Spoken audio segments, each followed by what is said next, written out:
me to the left, then spin me in the middle. Boy, I can't read your mind. This ain't Texas, ain't no hold'em. Lay your cards down, down, down, down. So park your Lexus, throw your keys up, stick 'em.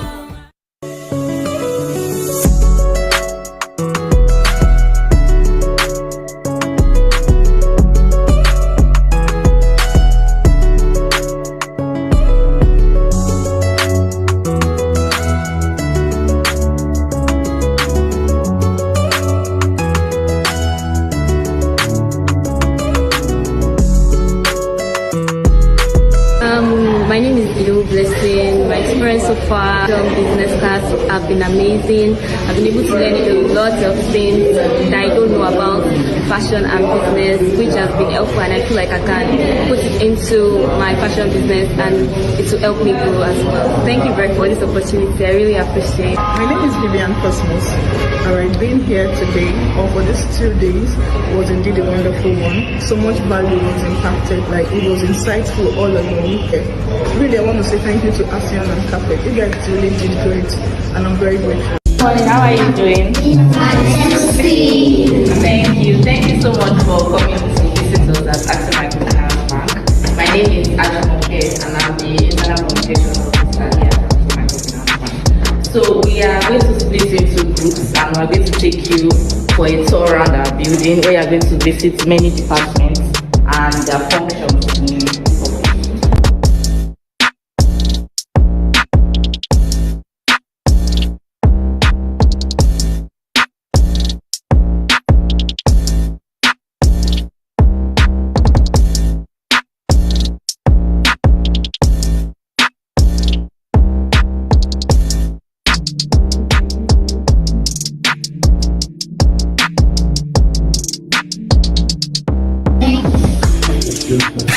Hey, if you don't wear those gele full, they touch sky before. Or traditional cap where they stand gidigba for head.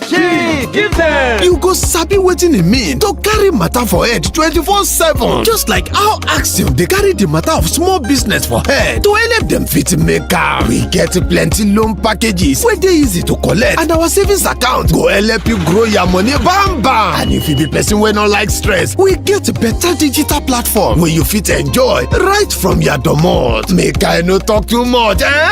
Dial *572# now. Download Axiom mobile app or visit any of our branch wey dey near you. May we begin run things for you, because we don dey do this thing for 14 years. Axiom Microfinance Bank. My future is bright.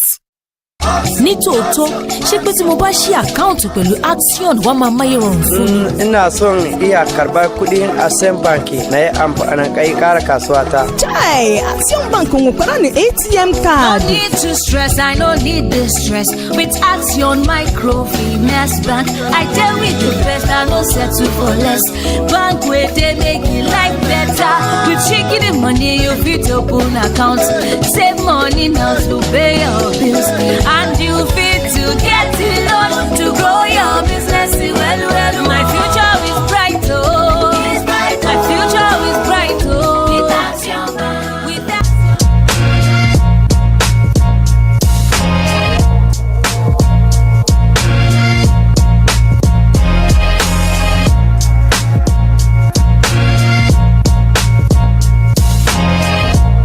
I want to use this opportunity to thank Axiom Bank for the free checkup, because it means a lot to the women out there. Because it's not everybody that knows their blood level, their blood group, for everything. But I just want to use this opportunity to say that God will continue to bless them, and God is going to continue to empower them more. Just want to say a very big thank you from the market women, from the business people. Just want to say a big thank you to them. Shout out to Axiom Bank.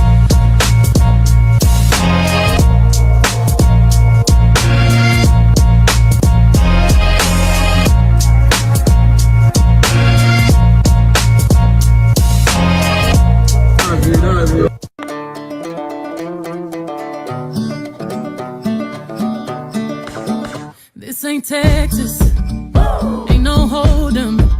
So lay your cards down, down, down, down. So pocket your Lexus and throw your keys up.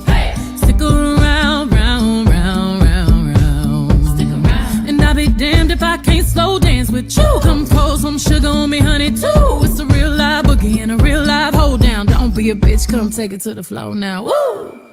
There's a tornado in my city. It's the basement. That shit ain't pretty. Rugged whiskey. We surviving. Red cup kisses, sweet redemption, passing time, yeah. Ooh, one step to the right. We headed to the dive bar we always thought was nice. To the left, then spin me in the middle, boy, I can't read your mind. This ain't Texas, ain't no hold'em. Lay your cards down, down, down, down. So park your Lexus, throw your keys up. Stick around.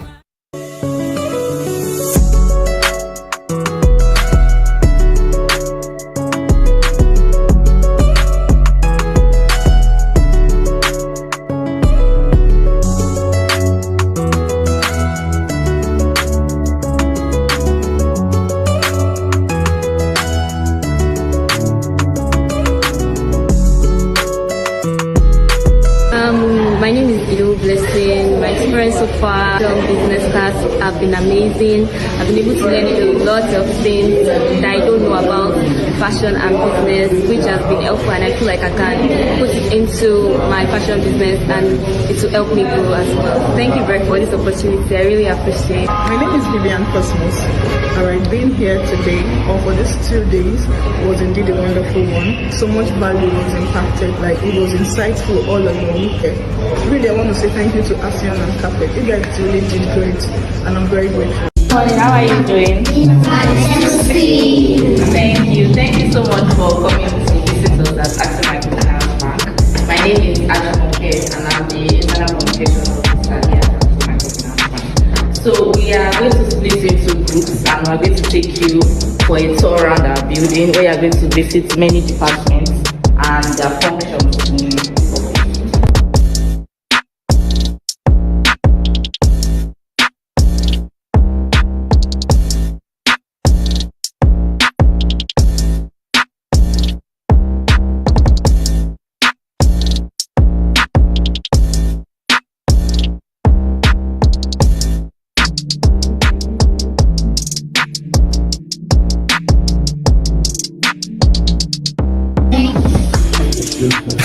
Hey, if you don't wear those gilly full, they touch sky before. Or traditional cap where they stand gidigba for head.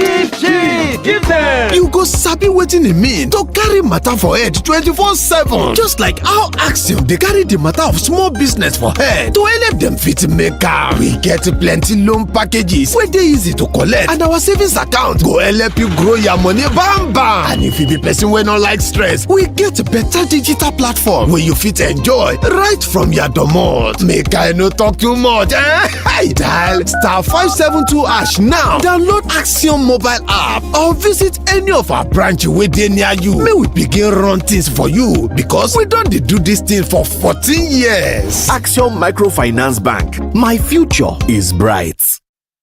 ní tòótọ́ ṣé pé tí mo bá ṣí àkáǹtì pẹ̀lú Action wá máa máyé rọrùn fún mi. Ina son iya karbar kudin Access Bank na yi amfani kai kara kasuwa ta. Chai, Action Bank ń fara ní ATM card. No need to stress, I no need the stress. With Action Microfinance Bank, I tell with the best, I no settle for less.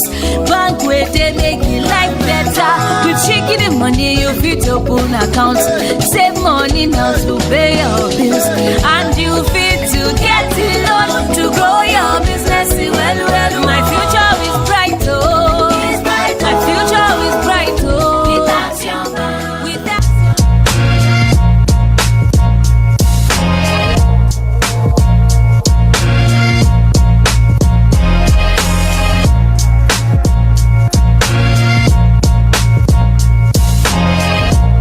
I want to use this medium, this opportunity to thank Action Bank for the free checkup, because it means a lot to the women out there. Because it's not everybody that know their blood level, their blood group, for everything.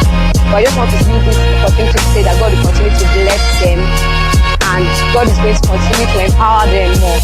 Just want to say a very big thank you from the market women, from the business people. Just want to say a big thank you to them. Shout out to Action Bank.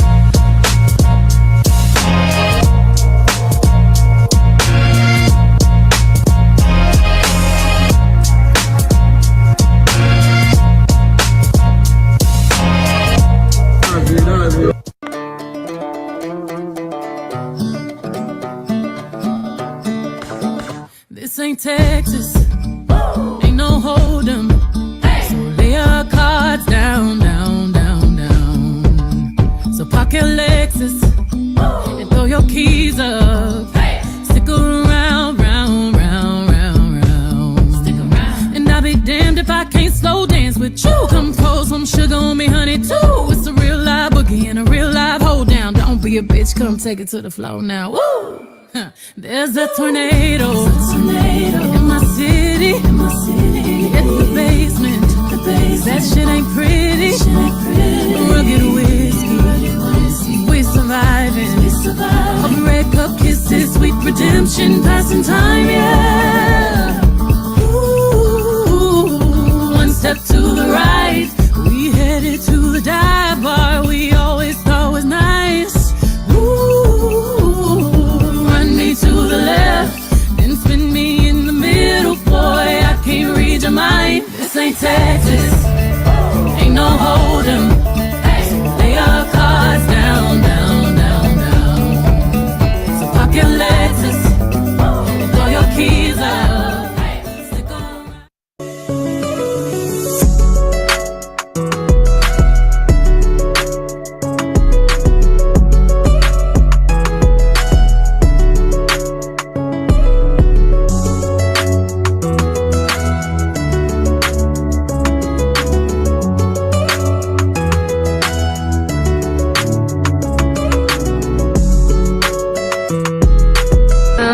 My name is Ido Blessing. My experience so far on business class have been amazing.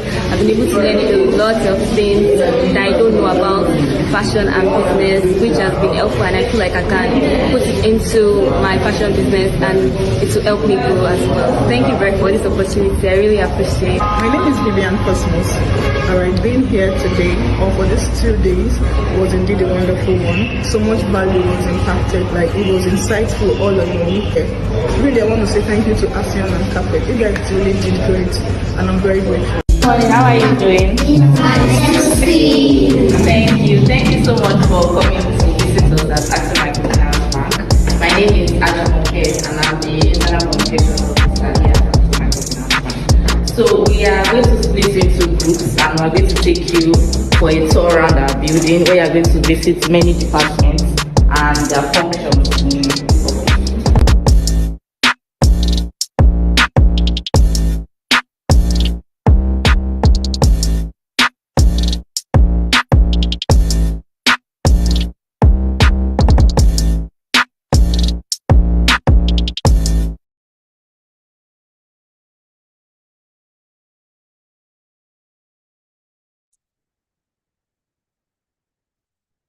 Good morning, everyone. It's very good to have you all join this session this morning. My name is Paul Ehiagbonari, the Chief Digital Officer at Action Microfinance Bank. On behalf of the management and the board of Action Microfinance Bank, I'd like to welcome you all to this session, Open Banking, Unlocking Opportunities Through Innovation and Collaboration. It promises to be one that will be quite educative, one that will be really, really enlightening, and also one that will show us how to collaborate better in the industry as far as open banking is concerned. As you are aware, a few weeks ago, there was an announcement that the open banking will launch officially in August by the Central Bank of Nigeria. And in the past few years, there's been a number of releases by the Central Bank in terms of a framework for open banking, guidelines for operationalizing open banking. And today, we'll be taking a deep dive into that conversation in terms of what this open banking is all about. How are we going to integrate it? How are we going to make it happen? And this is a conversation that applies to stakeholders across the industries, to thought leaders, to digital visionaries, to fintechs, to banks, to various organizations that play in the financial ecosystem. And so I would ask that we remove and take away any form of distraction, because we will need your rapt attention so that you can make the best of this seminar. So put aside all distractions, give it rapt attention. We have people who have joined representing various sectors of the economy, regulators, policymakers, industry players, and all in the financial value ecosystem. So once again, thank you for joining this session. Let's unlock what is there in open banking so that the understanding is strong for everyone. And to proceed in this event, I would like to bring on board the board chairman of Action Microfinance Bank. His name is Mr. Christian Ruma, who will be taking the opening remark. Thank you. Please, ladies and gentlemen, let's make welcome Christian Ruma, board chairman, Action Microfinance Bank. Over to you, Christian. Thank you, Paul. Thank you for the introduction. Distinguished guests, industry leaders, regulators, innovators, and dear all participants. It's really a great pleasure, and I feel a deep sense of purpose that I can welcome you to this important gathering, our open banking seminar that is hosted by the team of Action Microfinance Bank. The seminar theme is Open Banking, Unlocking Opportunities Through Innovation and Collaboration, and it reflects the essence of what we at Action Microfinance Bank stand for. We are really proud to be positioned right at the intersection of inclusion, innovation, and impact. These three pillars are not just what define our strategy, but they are basically the reason why we exist as a microfinance bank. Our mission is simple but profound. We like to empower micro entrepreneurs and low-income households with tools, platforms, and the support they need to achieve their financial freedom and grow their lives. Our vision is fueled by technology and it's driven by purpose. We are committed to be a catalyst for digital financial services and are not only accessible but truly transformational, especially for those that were previously left out of the formal financial system. Over the years, Action Microfinance Bank has emerged as a leader in digital financial transformation within the microfinance space. We have launched our cutting-edge digital savings and loans platform. We've expanded our financial access through mobile technology, field officers, agents, networks, and inclusive digital products. We've supported several thousands of micro, small, and medium-sized enterprises with funding and with other forms of business support. And as you probably know, through our annual financial inclusion program, we have consistently provided a platform where regulators, operators, thought leaders come together to elevate the conversation and deepen capabilities, not just within finance, but really across the entire sectors. This conference that we hold annually at the end of the year is part of that larger effort, but today's event even more, because today we would like to learn more about the open banking environment. It's Nigeria's long-awaited open banking regime that is supposed to go live in August 2025. And the timing could, of course, not be more critical. It's not just another regulatory milestone.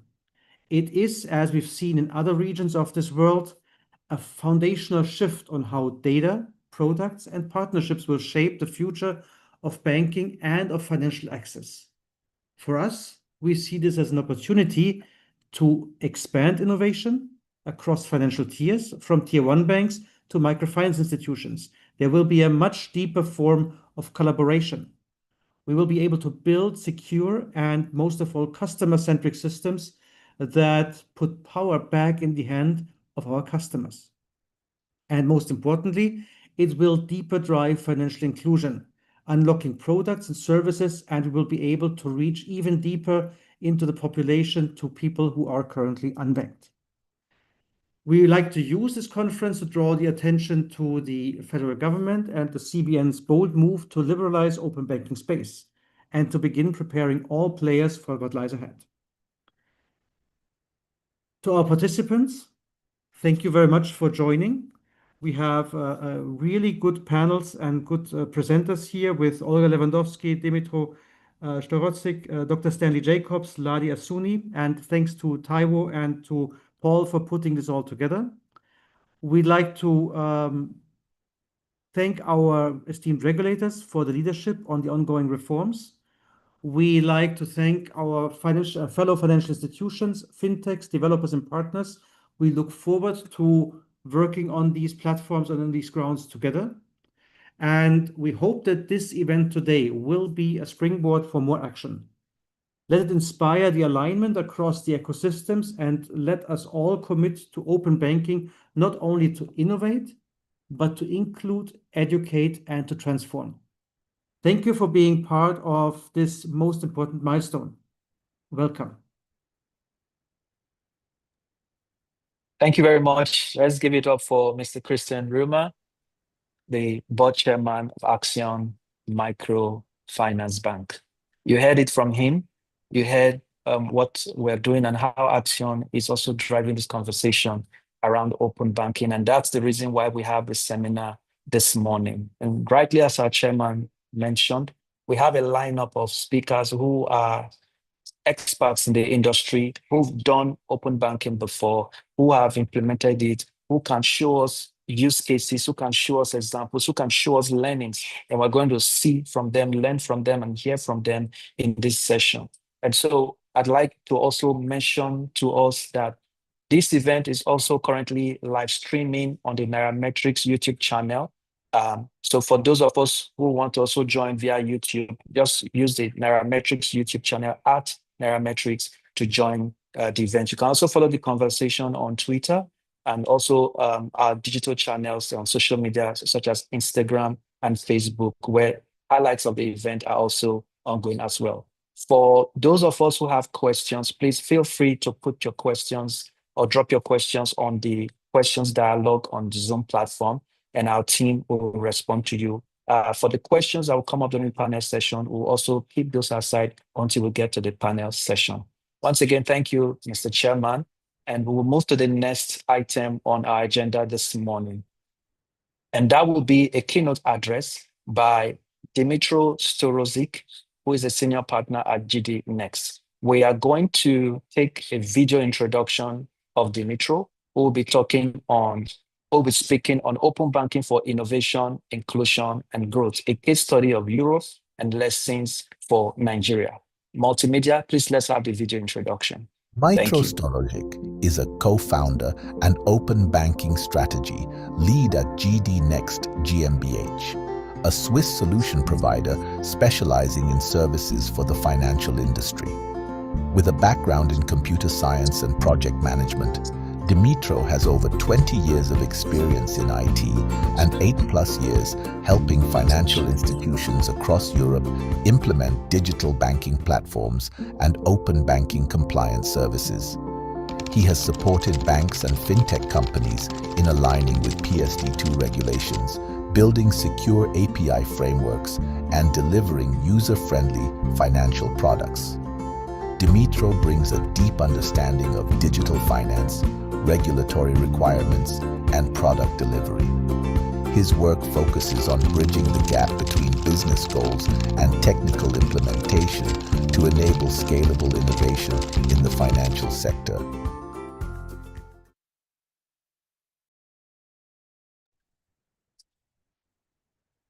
We had a little technical glitch with the video introduction. We're going to play it again to make it display properly.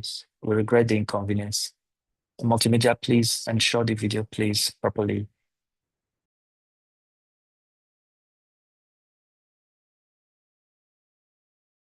Dimitro Storozzik is a co-founder and open banking strategy lead at GD Next GmbH, a Swiss solution provider specializing in services for the financial industry. With a background in computer science and project management, Dimitro has over 20 years of experience in IT and 8+ years helping financial institutions across Europe implement digital banking platforms and open banking compliance services. He has supported banks and fintech companies in aligning with PSD2 regulations, building secure API frameworks, and delivering user-friendly financial products. Dimitro brings a deep understanding of digital finance, regulatory requirements, and product delivery. His work focuses on bridging the gap between business goals and technical implementation to enable scalable innovation in the financial sector. Dimitro Storojic. All right. Thank you, Multimedia. And so over to you, Dimitro. Once again, welcome. Thank you, Paul, for this amazing conversation, introduction.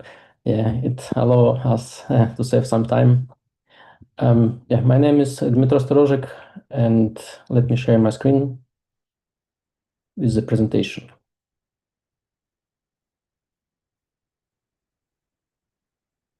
Yeah, I know.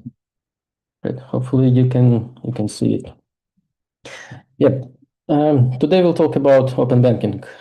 We call this presentation "The Journey from Compliance to Business," a case study of Europe, lessons for Nigeria. We'll talk about how open banking can be successfully implemented, not just designed on paper, but actually brought to life. Let me provide some facts about our company. I represent a company named GD Next. This is a European software company. But actually, we are not,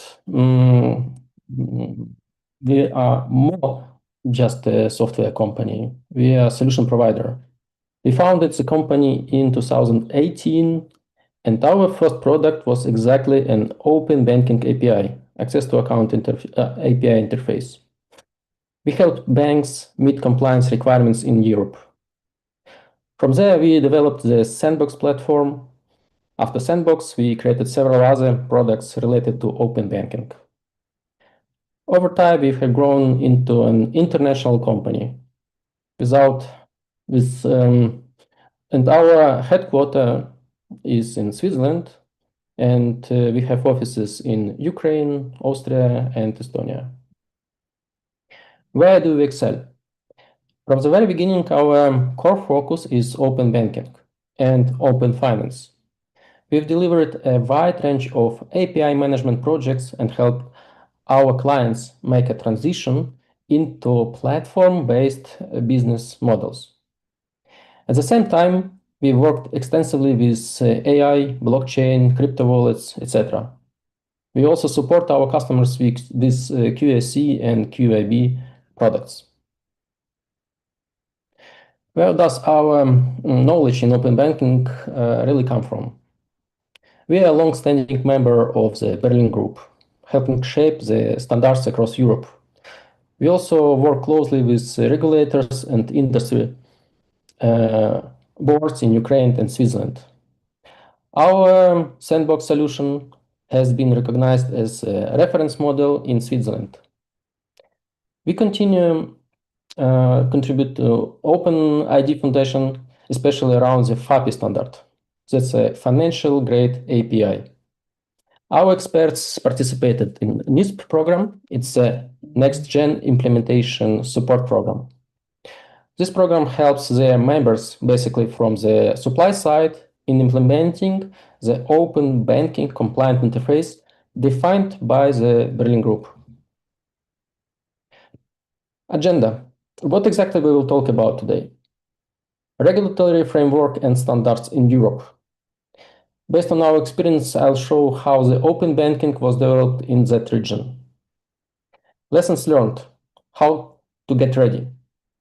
We'll discuss the best practices and problems during the open banking implementation.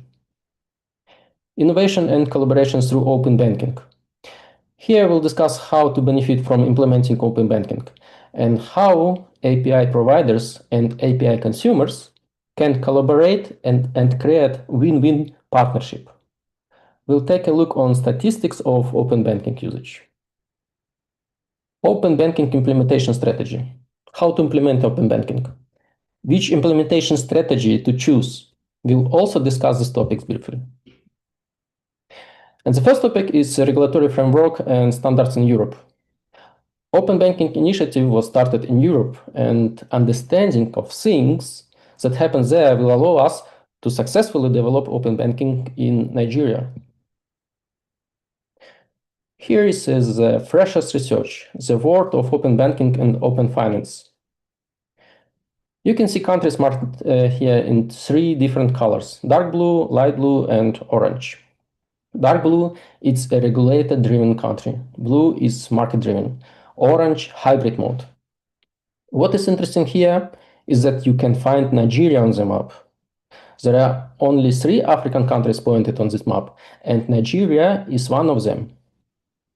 It means that you are driver of open banking in Africa, and all the next countries here who will implement open banking will see your experience and study from it. According to World Perception, Nigeria belongs to the list of countries where the central bank plays a key role in driving innovations. You have a leader, it's a great and very important also to effectively collaborate with all other stakeholders like banks, fintechs, and users. The open banking spreads and spreads good only when base standards result in API specifications. The base standards like PSD2 or ATS provides a high-level definition, but it's not enough. A detailed specification is needed for each actor of open banking framework. Every API provider needs a clear understanding of how to build access to an account interface, and API consumer has to clearly understand how it is possible to connect to bank interfaces. That was the root cause for banks, consortiums, and associations to join forces together with other open banking ecosystem participants to define a uniform interface design. This led to the establishment of standardization groups in Europe. The biggest coverage has Berlin Group. A separate working group, NextGen PSD2, was created to develop standards, design API schemes for XS2A framework.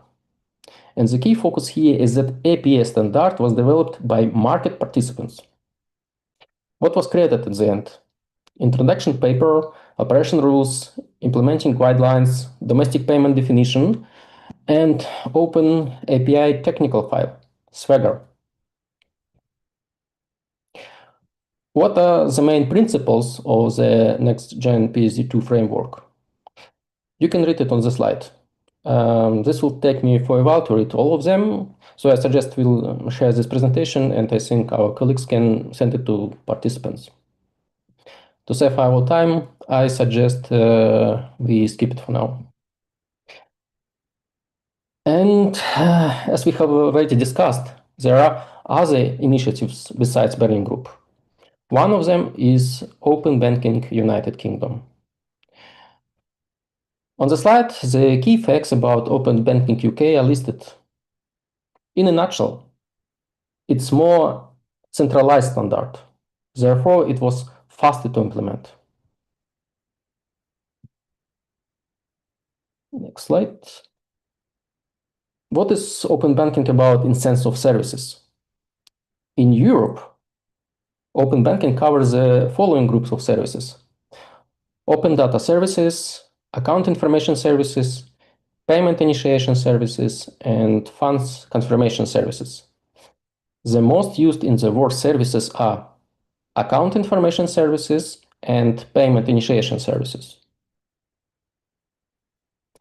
Here you can see the comparison between 2 of the biggest European standards, Berlin Group and Open Banking UK. What is laid down into both standards?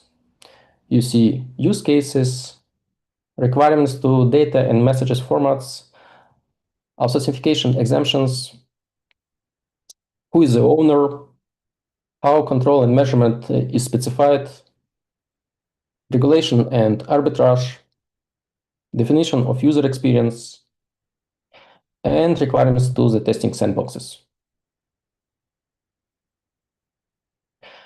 Open banking was launched 6 years ago.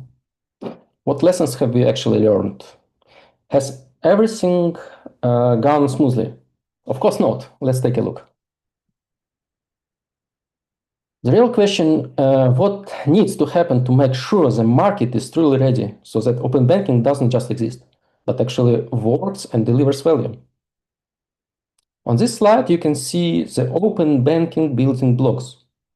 You can consider it like typical home tax for a country authority and what is the field of responsibility for API providers. For example, regulator prepared a paper where the requirements like TPP registration or onboarding requirements are listed. API providers by themselves implement TPP identification and authorizations.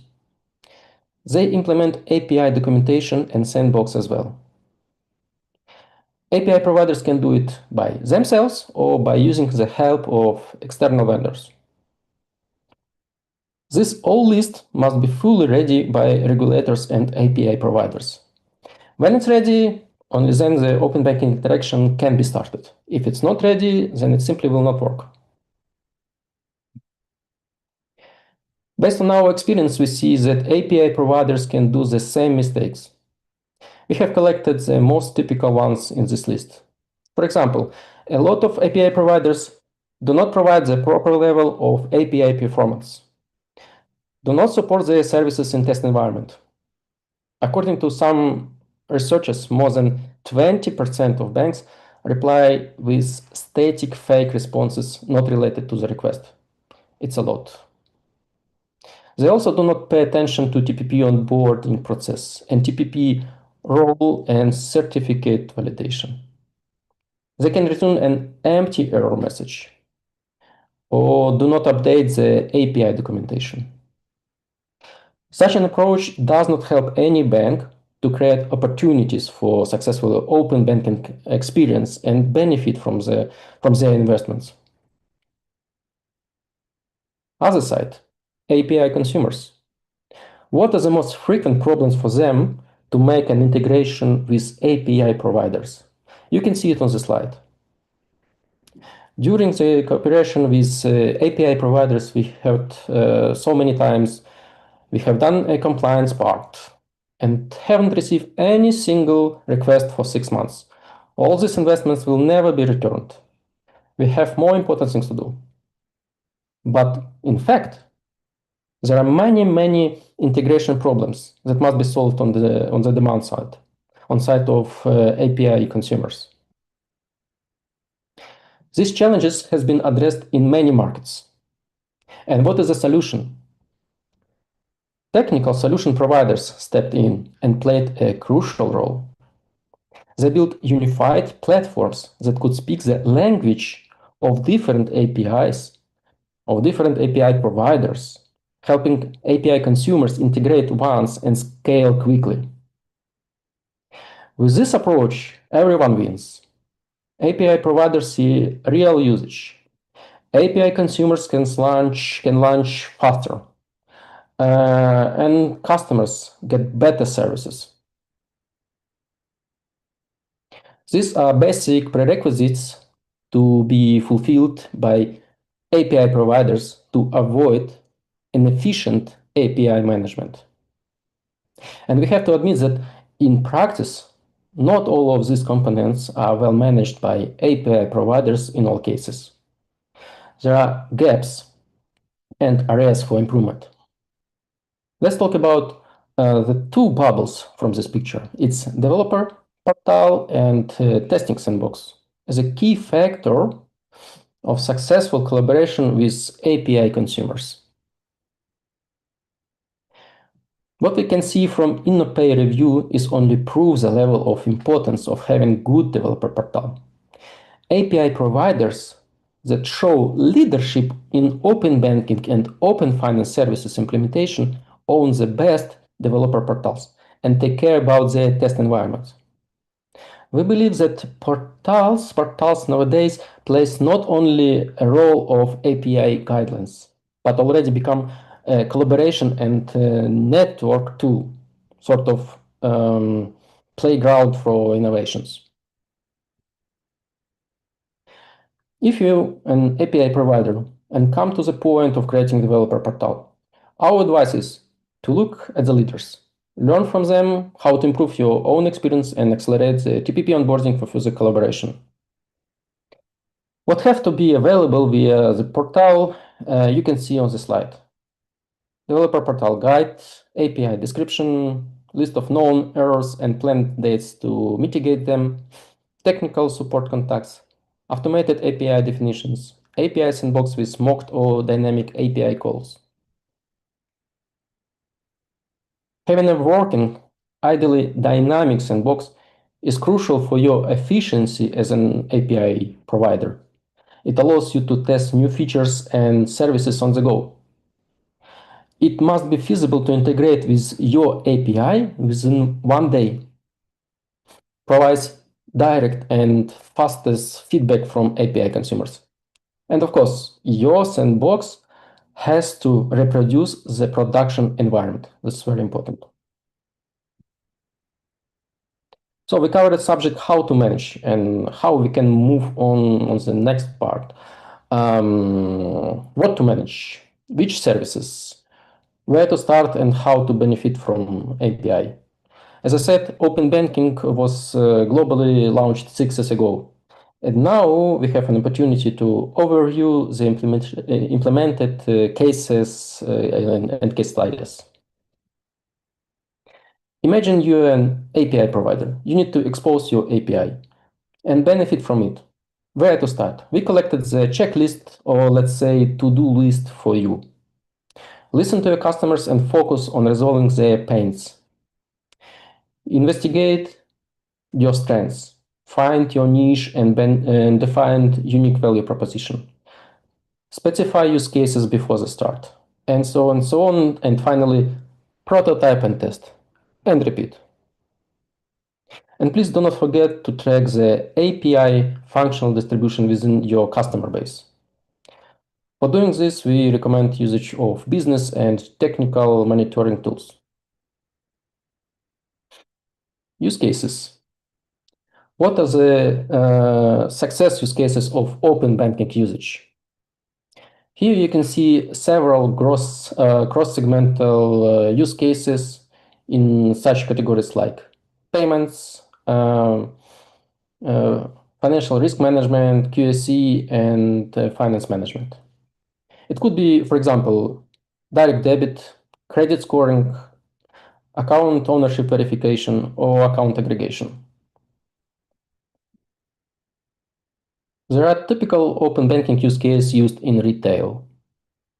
Business finance manager, integrated cash management, cash flow forecast, automated credit applications, credit scoring, identity verification, QSE and AML check, authorization, processing of alternative payment method.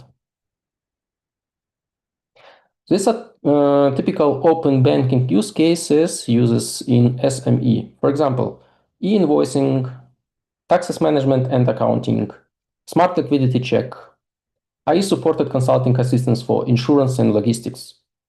All these use cases are based on standard payment initiation service and account information service. So API provider, it identifies own strengths and decides which case to implement. And now a question, who are drivers of open banking in Nigeria? Global Open Finance Index sees that Nigeria follows the approach like Middle East countries and like India and Singapore with enabling but not mandated regulation and supportive digital infrastructure. This shows that open banking in Nigeria has the potential to grow organically through collaboration.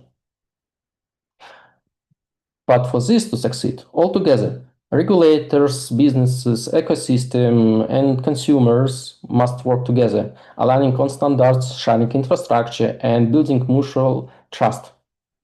Only then Nigeria can unlock the full value of open banking for real innovations. Global Open Finance Index made research and defines which use cases are the most widely used. It's a sort of benchmark. from which you see that the most widely used use case is personal finance management, about 30% of use cases. The other use cases are income check, account top-ups, business financial management, account verification, automated accounting, e-commerce payments. Okay, they used this type of groups. And now the most interesting part, the same groups of use cases, but in Africa. Here you may see the yellow bar, it's Nigeria. According to Global Open Finance, experts at Open Banking in Nigeria made such forecast for use cases. The same thing as in Europe. PFM is in the first place with a percentage of 40%. It means that the most required applications are related to personal finance management. And with low demand, account top-ups, transaction history, business financial management, and product innovation. By the way, only Nigeria sees open banking as a basis for product innovation in this region. Here we have a statistic of usage bank accounts and transactions through online banking and mobile banking. Unfortunately, here we don't have Nigeria, but we have some example of South Africa as a representative of Africa. Look how high the level is of usage mobile banking in comparison to online banking. This spread is close to such countries like India and Brazil. So high usage of mobile banking gives the hope that implementation of open banking will give your customers more advantages and more useful applications. Another interesting slide.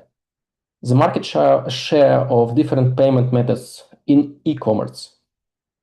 What stands out here is that account-to-account payments, direct transfers between bank accounts, already hold a significant share in Africa at 18%, which is on the same level with Europe. Only Latin America shows a higher figure. What does this tell us? It shows that consumers are already open to using alternatives to cards. And with open banking, this account-to-account model can expand even further into e-commerce. This is not just a trend, it's a huge opportunity. Account-to-account payments can bring low-cost, faster settlements, and better user experience, both for merchants and for consumers. And here's overall a statistic of open banking usage. In 2023, there were over 100 billion API calls made in context of open banking. By 2027, that number is expected to almost reach 600 billion. This explosive growth shows that open banking is not slowing down, it's scaling fast. And those who invest early in reliable, high-performing API will be the leaders, the next phase of digital finance services.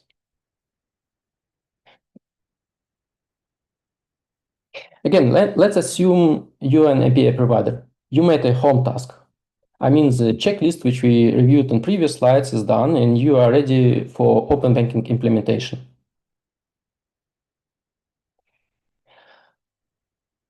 Now we are coming to the point which implementation strategy to choose. We see three different implementation models. The first one is an individual solution.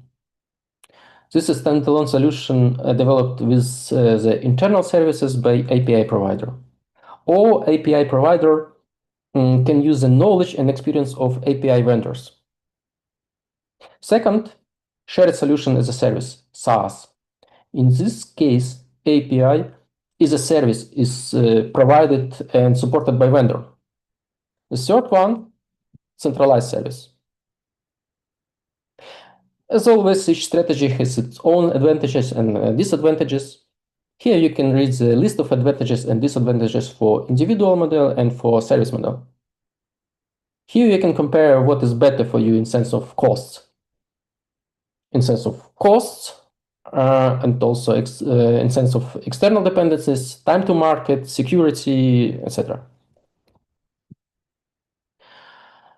And here you can read our checklist on how to choose the best open banking implementation strategy.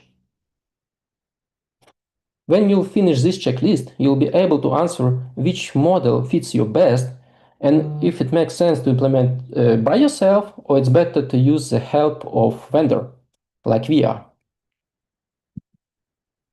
And by the way, you can find our contacts on this slide. That's it. Thank you for your time. I hope this session gave you some valuable insights. I stop sharing my screen and pass over back to Paul. Thank you very much, Dimitro. That was a very enlightening session. Please, can we just give him a round of applause from where we are? Thank you very much, Dimitro. Please, you can use the emoji sign to also give him a round of applause, show appreciation, show him your love, and let's show that we're grateful for what he shared with us. Thank you very much, Dimitro. That was a very enlightening session. And for our audience who just joined, this is the Open Banking Seminar hosted by Axiom Microfinance Bank. We are live on Zoom and also live on YouTube at Nairametrics, a YouTube streaming channel. I'd also like to say that Dimitro represents one of the organizations who have implemented open banking in Europe, and we're looking at their case studies in Europe and also what Nigeria as a country can learn from it, being that the technology is nascent. And just a quick recap of some of the very important things that Dimitro mentioned. He mentioned that open bank APIs can be classified into groups. He mentioned the Open Data Service, ODS, the Account Information Service, AIS, the Payment Administration Service, PIS, and Funds Confirmation Service, PIS. If you look at the framework that the regulators, our own regulators, have been launched, some of these things are things they also highlighted, which means this is a moment of truth for us. Dimitro also touched on criteria for data and security standards, what they did in Berlin Group versus what they did in the UK.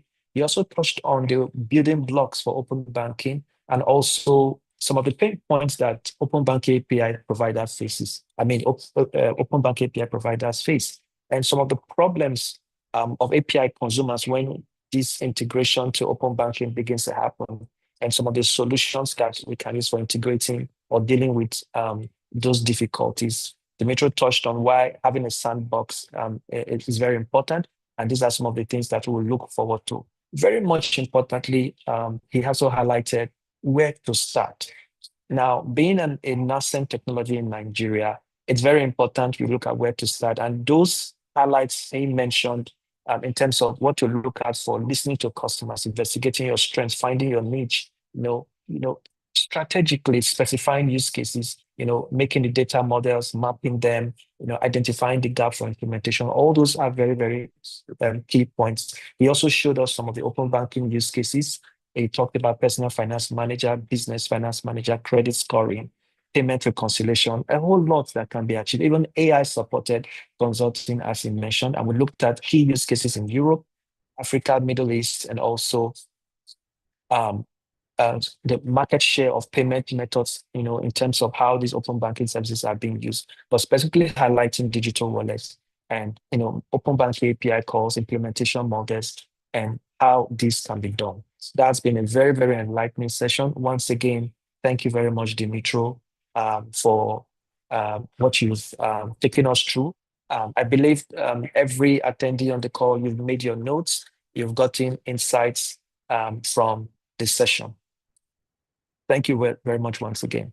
So at this point, we are going to move into the panel sessions. And for this panel session, we are going to have a deep dive, moving from where Dimitro stopped, and looking at those case studies, into a deeper level conversation around open banking. We have industry experts, we have consultants, we have technology leaders on this session who understand what this technology is all about and who will educate, who will provide insights on what it is really about and how to take advantage of the technology and how to leverage it as well. Remember, please, if you have questions, drop them in the question dialogue. We will take them just after the panel session. And so, ladies and gentlemen, without further ado, we will move into the panel session. We're going to have video introductions of each panelist, and then we'll dive right in. I, Paul, will be the moderator of the panel session, and we'll go ahead to take the video introductions. Multimedia, please roll out the video introductions. Olga Lewandowska is a business consultant on open banking European standards and product manager responsible for the open banking product suite in GD Next GmbH, a Swiss solution provider specializing in technology services for the financial industry, and a member of Berlin Open Finance Advisory Group. Olga has a master's degree in banking and finance and 17 years of experience in retail and corporate banking, helping several European banking groups as a product and program manager in digital onboarding and KYC, online banking solutions, and customer product development in the microservice architecture landscape. She gained substantial expertise in digital bank transformation and innovation management by participating in group-wide projects backed up by in-depth knowledge of banking processes. Welcome, Olga Lewandowska. Dr. Stanley Jacob is a distinguished fintech executive and business leader renowned for his expertise in platform orchestration, driving innovation, and advancing financial inclusion. As Chief Executive of Zest, Stanbic IBTC's fintech subsidiary, he spearheads digital financial transformation. Stanley's influence extends across the industry as President and Chairman of the Fintech Association of Nigeria, Fintech NGR, and VP Western Africa for the Africa Fintech Network, AFN. His extensive career includes pivotal leadership roles at MasterCard, EcoBank, and Standard Chartered Bank across Africa. Committed to sustainability, Stanley holds a doctoral degree in green finance and an MBA in technology management, cementing his position as a thought leader in the African fintech landscape. Welcome, Dr. Stanley Jacob. Ladia Suni is partner and head of tech platforms at KPMG in Nigeria. He is a seasoned technology consulting leader with over 2 decades of experience advising financial institutions across Africa on digital transformation, core banking modernization, and operations improvement. He has led numerous landmark projects, helping banks to navigate complex technology-driven transformation and harness emerging technologies to drive innovation and growth. He has also been instrumental in shaping the discourse on open banking in Nigeria as an active contributor to Open Banking Nigeria. Welcome, Ladia Suni. Paul Ehiagbonare is a seasoned leader in digital transformation and customer experience. As Chief Digital Officer at Axion MFB, he drives the bank's digital strategy. With 15+ years of experience across telecoms, banking, fintech, and energy, he's held diverse roles in IT, marketing, e-commerce, payments, product design, and digital banking. Paul has successfully led innovation and transformation projects across various organizations. His visionary approach fosters key partnerships. Before Axion MFB, he was AGM and Head of Business Innovation and Transformation at Ikeja Electric.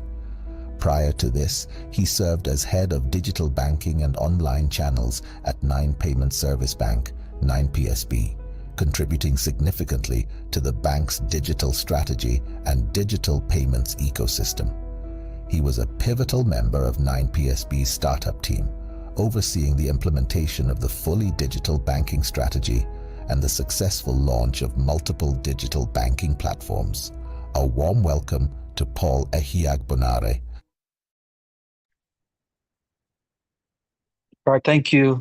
Thank you, Multimedia, for the video introductions, and big welcome to our panelists. We are going to spotlight our panelists on the screen now so that you can all see them as they respond to the panel questions.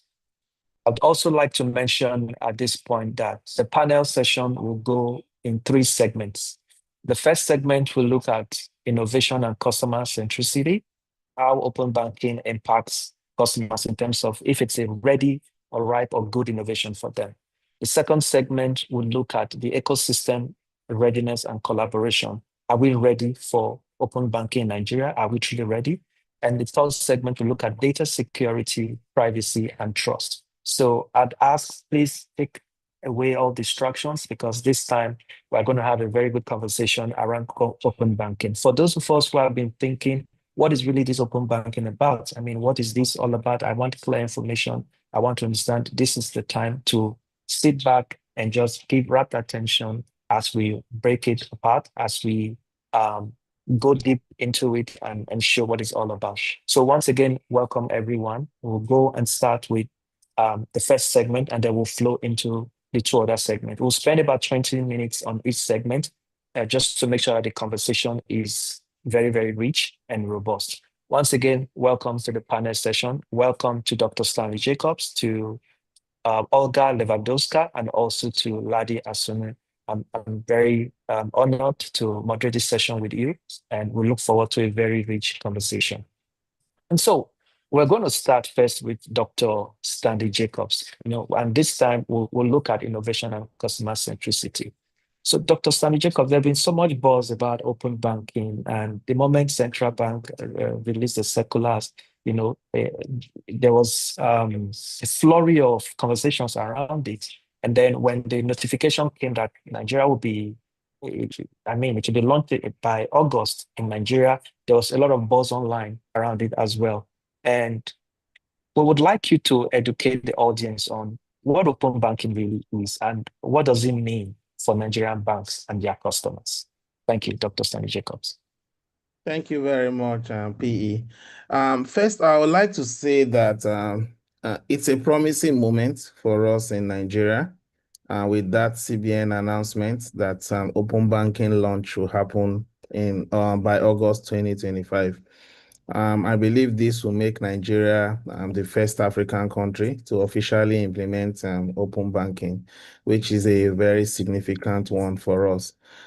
This move, for me, brings immense opportunities for financial innovation and inclusion. Hopefully, at the end of this session, we would see that success also would depend on how we address our infrastructure gaps, regulatory framework, how we'll clean this up, and also how open banking will work with building trust with customers, particularly in underserved communities. Now, what does open banking mean?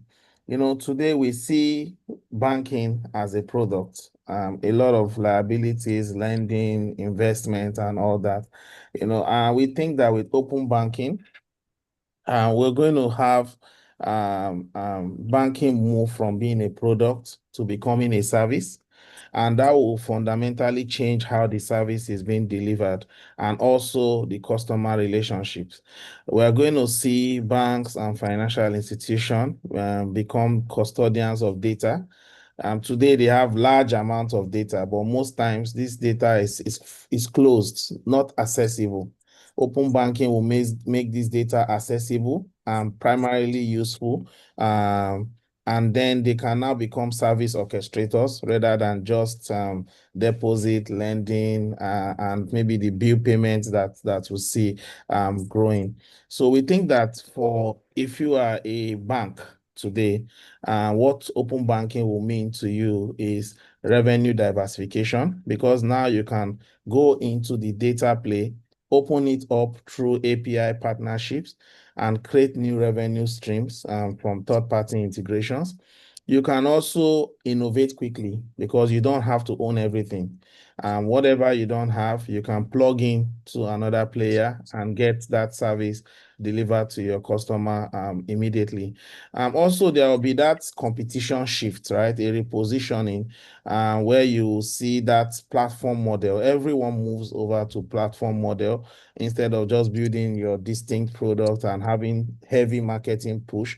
You will now have platform models that you can actually share and democratize some services for wider access. And operational efficiency, so we'll see more of standardization of APIs when open banking comes in, and this will make integration across this industry much more easier. Then if you're a customer, what would it mean to you? Enhanced credit access. Of course, people want to get credit, but of course, credit scoring and all that leverages other data around your lifestyle. We think it will make it easier. We think it will make financial services a bit more personalized than what it is today, and also make the experience better. And most importantly, it will give the customer greater control over their choice and preferences for the kind of financial service that they want. I'll just pause here for now. Thank you. Thank you very much, Dr. Stanley Jacobs. That's quite some interesting things you mentioned. I hear you mention data becoming accessible and useful. You touched on API partnerships and revenue streams, meaning there will be new revenue streams, and also the ability for banks to be able to innovate quickly with plug and play APIs. And so thank you very much, Dr. Stanley. So I'll move from here to Olga. And Olga, the question now is, he mentioned APIs. So the question is, what role would these open banking APIs play in creating that inclusive, customer-centric products? How does it change the game? Because we've been hearing APIs, but how will these APIs actually play out? How would they work? I mean, how will organizations, create them? So over to you, Olga. Thank you. Thank you, Paul. Thank you, Taiwo. Thank you, Christian. Thank you, all the organizers, for having us here. I'm glad to share my expertise with the open banking community of Nigeria. And I really appreciate your openness and readiness for discussion, because we will discuss tough questions sometimes, and with all the benefits that open banking brings to the market, it also brings some challenges. Yeah. So as my role involves helping companies with with implementation, actually, yeah, and defining the approach to implementation and understanding the standard, I would say that I see several roles for open banking APIs. And first of all, the role of enabler of changes. Let's say the way how we handle our financial activities. That's for consumers, for example. The way how we serve different segments. And here I mean API providers. Yeah, so they get a new segment, a new customer, API client, which will constantly access the interfaces and require some data exchange. And then I would also say that a good role that we see in open banking APIs and in that framework is a booster of innovation and new business models. And of course, I suggest we may look from the perspective of different participants of the ecosystem. For example, for API providers, yeah, it really enables better service quality, because we bring stronger competition, and that will impact how the way, for example, banks serve their customers. So now instead of a favorite bank, yeah, we have to face a new approach, and then when we move to favorite application, yeah, application that aggregate all my financial data and give me the general overview, the 360 overview of what's happening with my finances. In order to retain customers, API providers have to become more customer-centric in their product offerings. So to gain the customer, and it will take more efforts. But at the same time, it will help decreasing the product risk cost, because enhancing the KYC, KYB processes, improving the quality of customer base, that brings to API providers benefits in really and opportunities to decrease their costs for risk costs. From a different perspective, we can also see on practice the revenues, new revenue streams coming from changing the approach to risk evaluation, loan portfolio management, enhancing the data gathered through public interfaces with also some artificial intelligence instruments, helps build more improved scoring models, and that means implement different approach for a lending business. Yeah, the business model itself can be changed. And then for API providers, I would also mention, and here I can also prove and repeat Dr. Stanley's words regarding the categorization of income and expenses and implementing the real financial management that actually helps expand the customer base for any API provider and also API consumer, and improve the cross-selling. If we look at the other side, API consumers, the data consumers, they also can bring some innovation and by boosting embedded services, embedded finance, and improving the financial inclusion of their customer base. By enhancing customer data with new information, they receive a source of added value services, yeah, that can be monetized via different solutions. So new revenue streams, new business models, new way how we look at the data and the reusing the data. And of course, new opportunities, how you can enhance and increase your customer base by offering better user experience, seamless user experience, incorporating all the services into platforms, as another panelist mentioned. And then the role for the changing enabling role for the end users is receiving the convenience and the simple control of the expenses and incomes of the cash flow, easier access to finance. Yeah, so now I can choose more precisely which service to use from which provider, and of course personalization. Yeah, all the offers will be dedicated to my needs, to my current needs, to my expenses level, or etc. So this is my view on the roles of APIs of open banking. Thank you very much, Olga. I think that was very insightful. For those of us on the audience, if that was insightful, please drop an emoji to show Olga that that was insightful and you picked something from that, you got something from that. Thank you, thank you, thank you.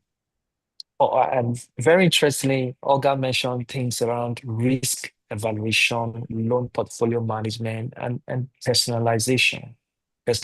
Olga, you're getting a lot of likes, a lot of thumbs up. Well done. I'm sure a lot of people really found meaning in what you said. So you mentioned risk evaluation, loan portfolio management, and also personalization, and which are very, very key. Now, having this in mind, I'm going to move to our third panelist, Ladi Asun. And Ladi, just pivoting from what Olga has said and mapping it to that announcement that the services for open banking will go live in August. What do you expect as innovative use cases that will emerge in Nigeria between that time in August when it's launched officially and the next 24 months after that time? What are the innovative use cases that we should expect? Over to you, Ladi. All right, thank you very much, Paul. I'm very excited, to be speaking about the sort of innovation we can expect to see when open banking takes full swing in Nigeria. And I like the time frame you put there, the 12 to 24 months, because the reality is that some of these things are going to take some time to evolve. The way I like to look at it is, what open banking is going to do is not just going to change, banking in Nigeria. It's going to change the way we design financial products. It's going to even change who can create financial products. And some of these use cases I'm going to describe will begin to throw some light on how, that whole space will evolve. I like to look at it from 4 distinct buckets. One will be, how does this affect, everyday customer experience, right? Secondly, I'm going to look at how it affects, businesses, looking at the SME gig economy segment, separate from the large corporates and commercial businesses who typically do large businesses with banks. And then we're going to be looking at the underbanked, the people that we've traditionally excluded in a lot of the discussions when we talk about financial services. And we're going to look at sort of examples of use cases. Now, because my other colleagues on the call have mentioned, a few use cases, what I'll try to do differently here is to do a deep dive and try to maybe paint it in a more practical way that our audience can relate with. So looking at the customer experience, one of the frustrations as a customer, and I'm sure a lot of the audience on the call can relate with it, in Nigeria, people tend to have multiple bank accounts. You have an account with bank A, bank B, bank C. And really getting that holistic view of your financial position across banks can be a nightmare. It's either you're using Excel sheets to manage it, or in some cases, you even have bank accounts that you don't go back to in a long time. So part of the things or the use cases that, that I think would evolve in the market would be around account aggregation services, and that's basically saying a customer is able to view their entire financial position across different institutions in one view on a single dashboard. What this would enable is not just to give that view, but also to begin to allow Nigerians to have better financial management. So that allows us to now, know our financial position, know our liquidity, know when we should be seeking additional credit, or when we probably want to make investments in the case of having excess liquidity or unused cash.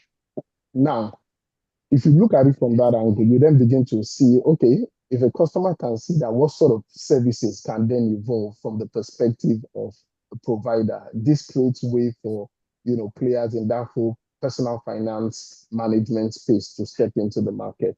It begins to pave way for solutions around, financial advisory. It begins to pave way for even embedding things like AI. Imagine layering AI on all that information around your financial data, your consolidated financial data. So you could have situations where, by virtue of that comprehensive view, your bank or the fintech providing the service can easily say, hey, based on your aggregated liquidity position and upcoming expenses, it looks like you're going to be short by about a certain amount. Do you want to access a short-term microcredits? And just like that, you've unlocked new experience for your customers that goes, that takes into cognizance their entire financial position. Secondly, if you look at it even from, the perspective of an SME or a business customer, liquidity management, treasury management is a big headache, and we hear this a lot when we talk to our clients in that space. Similar to the retail customer, our corporate customers are also keen to have that holistic view of their financial position. They are keen to optimize their working capital. No corporate business wants to have idle cash sitting around. So again, that account aggregation, embedding accounts into ERP systems for large corporates to ensure that they are really optimizing their financial position becomes one of those critical opportunities that we see would unfold for the business customers. Similarly, for the SME space, access to credit. There is one big challenge that SMEs face in Nigeria, and is that the fact that credit decisions are largely based on lots of information that don't really matter. People want your company registration, people want, I would say, things that are lagging data, if you will. in order to make credit decision. But with open banking, you can have a more direct, access to the throughput of the SME business, looking at things around their transaction velocity, looking at things like their average transaction size or value, and the bank can make, credit decisions based on factual data rather than, lagging data that doesn't really tell us anything much. And, when you put all of this together, you begin to see that we're unlocking new opportunities for business growth across all segments of the economy. And then I move to the underserved or the rural communities where today they don't have as much robust coverage in terms of financial services or bank accounts. But let's imagine a situation where just by virtue of the frequency of engaging either agent-based wallets, a farmer in your state, for instance, is able to access credit, based on data in terms of their usage of these agents' services, where they are able to leverage information around their payments or collections, in terms of their farm produce to access credit based on seasonality of their produce. So the opportunities are immense, right? When you look at that segment, and what we see open banking really doing for that segment is creating that digital ladder where people that are moving from the informal finance space to the formal regulated banking. And beyond this, I believe that we'll even see more opportunities, that the sort of use cases or the sort of innovation, I don't even think that if we speak here today, we can completely imagine the sort of innovation we'll see in the next 24 months, so to speak. What I'd just like to say in wrapping up is that while we'll see dashboards or personal finance apps, I also believe that we're going to see new business models, we're going to see new partnerships, we're going to see finance being embedded in day-to-day interactions with businesses across the spectrum. And I believe that with this, what Nigeria would achieve will not just be a mirror of what has happened elsewhere, but would actually lead innovation in Africa. Thank you. Wow. Thank you very much, Ladi. Thank you. Please, can we give it up for Ladi? Please share your emojis, your icons to show that what Ladi said resonated with you. Thank you. Thank you, ladies and gentlemen. Thank you, Ladi. That was quite insightful. I picked a couple of things. You touched on the fact that the way we even design financial products is going to change. And I think that's a given in terms of what we should look forward to in the next 12 to 24 months. I'm expecting personally a new, plethora of financial services in a way we've not seen them before. And you also went on to mention that this will affect everyday banking. I mean, that space is just going to see a change. And you talked about insights on demand, because of the kind of data plugging that we're going to be able to have, and how this will go on to affect the gig economy and also the underserved as well, and in finance just being integrated to everyday operations. Thank you very much for those insights, Ladi. Thank you. I know you've touched on this question, but I'm moving on to Dr. Stanley Jacobs. And you mentioned something, Ladi, around the underserved and rural communities, but I'd like Dr. Stanley Jacobs to provide his own perspective on what the benefits of open banking will be and in terms of this segment of consumers, and how do we ensure that the benefits of open banking reach the underserved and rural communities? Dr. Stanley Jacobs, please.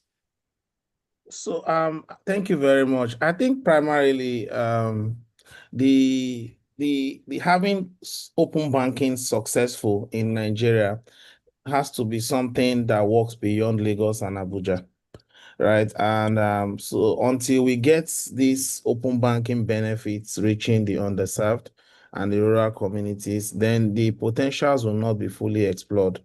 It will still be like the way we're struggling with financial inclusion or exclusion, probably because we have not fully targeted the right geographical micro spaces, right? As of today, you still see that there is a shortage of agents, financial access in northern Nigeria.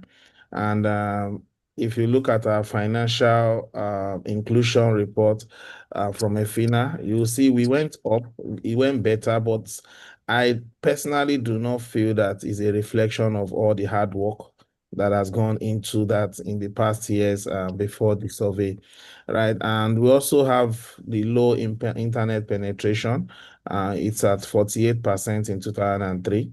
And you know that what you have for internet in Lagos, Abuja, or the major cities doesn't really look like that kind of efficiency for some of us that have experienced internet in the rural area. It looks like the G is not the same, right? But these are key challenges that needs to be addressed.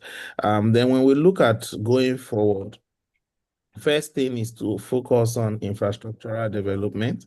How do we prioritize the mobile network expansion? So when we say we have 4G, 5G, this coverage has to be reflected in rural areas. It shouldn't look like 2G when you go to the north. And when you are here, it's 5G. To be honest, sometimes we need to experience these things so that we see it in practical reality. Also, how do we leverage Nigeria's high mobile phone availability? Our penetration is super, and we could actually build mobile first open banking solutions, right? How do we ensure that everything we're doing rides on the mobile as a first point of design? It is very important for us, both for the providers and for the consumers. And the partnership with telecommunications for last mile connectivity, that also needs to happen. A lot of the potentials, actualizing or realizing the potentials of open banking is driven by connections and connectivity. So we need to see that last mile broadband connectivity in these rural areas so that we can deliver the values to them. Then in terms of agent network expansion, we've seen the commendable outcomes from the shared agent network expansion facility, SANEF. Right from the inception of SANEF, we've seen growth. Over 1.3 million agents recorded under SANEF. I could remember when this whole project started some years ago. It was a case of how do we get to 500,000, but you see the figures speaks for itself. And we've also seen very good coverage in northern Nigeria, but we can still do better because of that, the vast population that we have there. And also training. How do we ensure that some of the capabilities that we're going to deliver on agent banking, where there is a need for human assistance, we train agents to do this for our customers, both for consent management, customer education, and a couple of other things that are required for success. Then in terms of localizing solutions, right? We need to develop offline capable applications because these network issues, until we have full coverage in all 774 local governments of Nigeria, we cannot do without some offline solutions, of course, that will sync when connectivity is available. We need to also design for local dialects and continue to design. We've seen that with many applications today, so it means it's feasible. If you take the Bible app today, I was shocked to see that it's in my local dialect. So it means that it can be done for financial services. So we need to bring these things in local languages so that people can use them, and also create voice-based interactions for very low literacy populations. In wrapping up, I think for us to succeed in rural areas with open banking, we need the hub and spoke model, where the urban center will serve as the technology hub. Of course, those infrastructure will be here. I'm not saying we should move our infrastructure or server centers to the north, but we need to have that hub and spoke model where this place can be the incubation and where everything is being set up. But of course, the simplified solutions that come out of it would now need to be transported and served to the consumers, either directly or through local agents and other forms of distribution that works. Thank you. Thank you very much, Dr. Jacobs. I really appreciate that. Please, let's give it up for Dr. Jacobs. All right, thank you. Dr. Jacobs mentioned something very striking, which I also find as very profound, and that's that we need to deal with infrastructure challenges. So for those of us in the room that are technology leaders, that are policymakers, I think this is something that we need to take back from this session, that we need to really deal with infrastructure challenges and make sure we address last mile broad connectivity. And that brings me to something very important that we need to discuss as well. And that's everybody is not at the same pace in terms of this open banking technology. There are some organizations that are very, very strong in terms of technology who are leading and can build out anything within a short time. And there are those who are getting used to this fast-paced way of building out things, that are not so technologically driven or not so technologically ahead like other organizations. In other words, not all organizations are at the same level in terms of technology. So how do we ensure that smaller institutions do not get overwhelmed by this rapid pace of change? Some are just trying to find their feet in terms of digital transformation. Now we're talking about open banking. So I would like us to look at this from two perspectives. First, from Olga, that would, based on your experience, implementing this in Europe, how can smaller organizations avoid being overwhelmed by this technology? So we'll look at it from that perspective, and then we'll also have Ladi lend his voice to this in terms of, you are a technology leader. We want to know, how can smaller organizations who are not at the same level as bigger organizations that have capacity to build out open banking technology and all, how can they avoid being overwhelmed by this pace of change? So we'll start with Olga first, and then we'll come over to Ladi. Olga, please. Thank you, Paul. It's a complex question, in fact. Open banking framework requirements are not so easy to be implemented, and especially, as you mentioned, for the players, for businesses that are not following the pace of technologies implementation. And of course, because of the complexity. And it requires a lot in terms of security controls, security frameworks. So, but not because of the requirements to implement complex technologies, but also to support the processes. Supporting the users, following and updating the policies. That requires also capital investments, some technical and knowledge capabilities, to support different multiple integrations.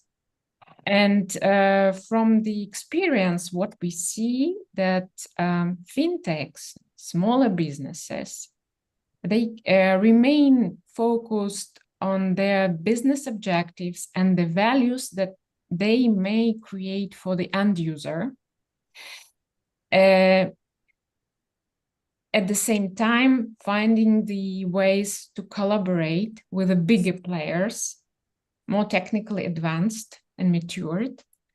And this is the reason why we have so many partnerships established in the open banking ecosystem, not only in Europe, but in Asia, in both Americas, because API providers can establish partnerships with the fintechs and enhance the product suite, the offering that they may give.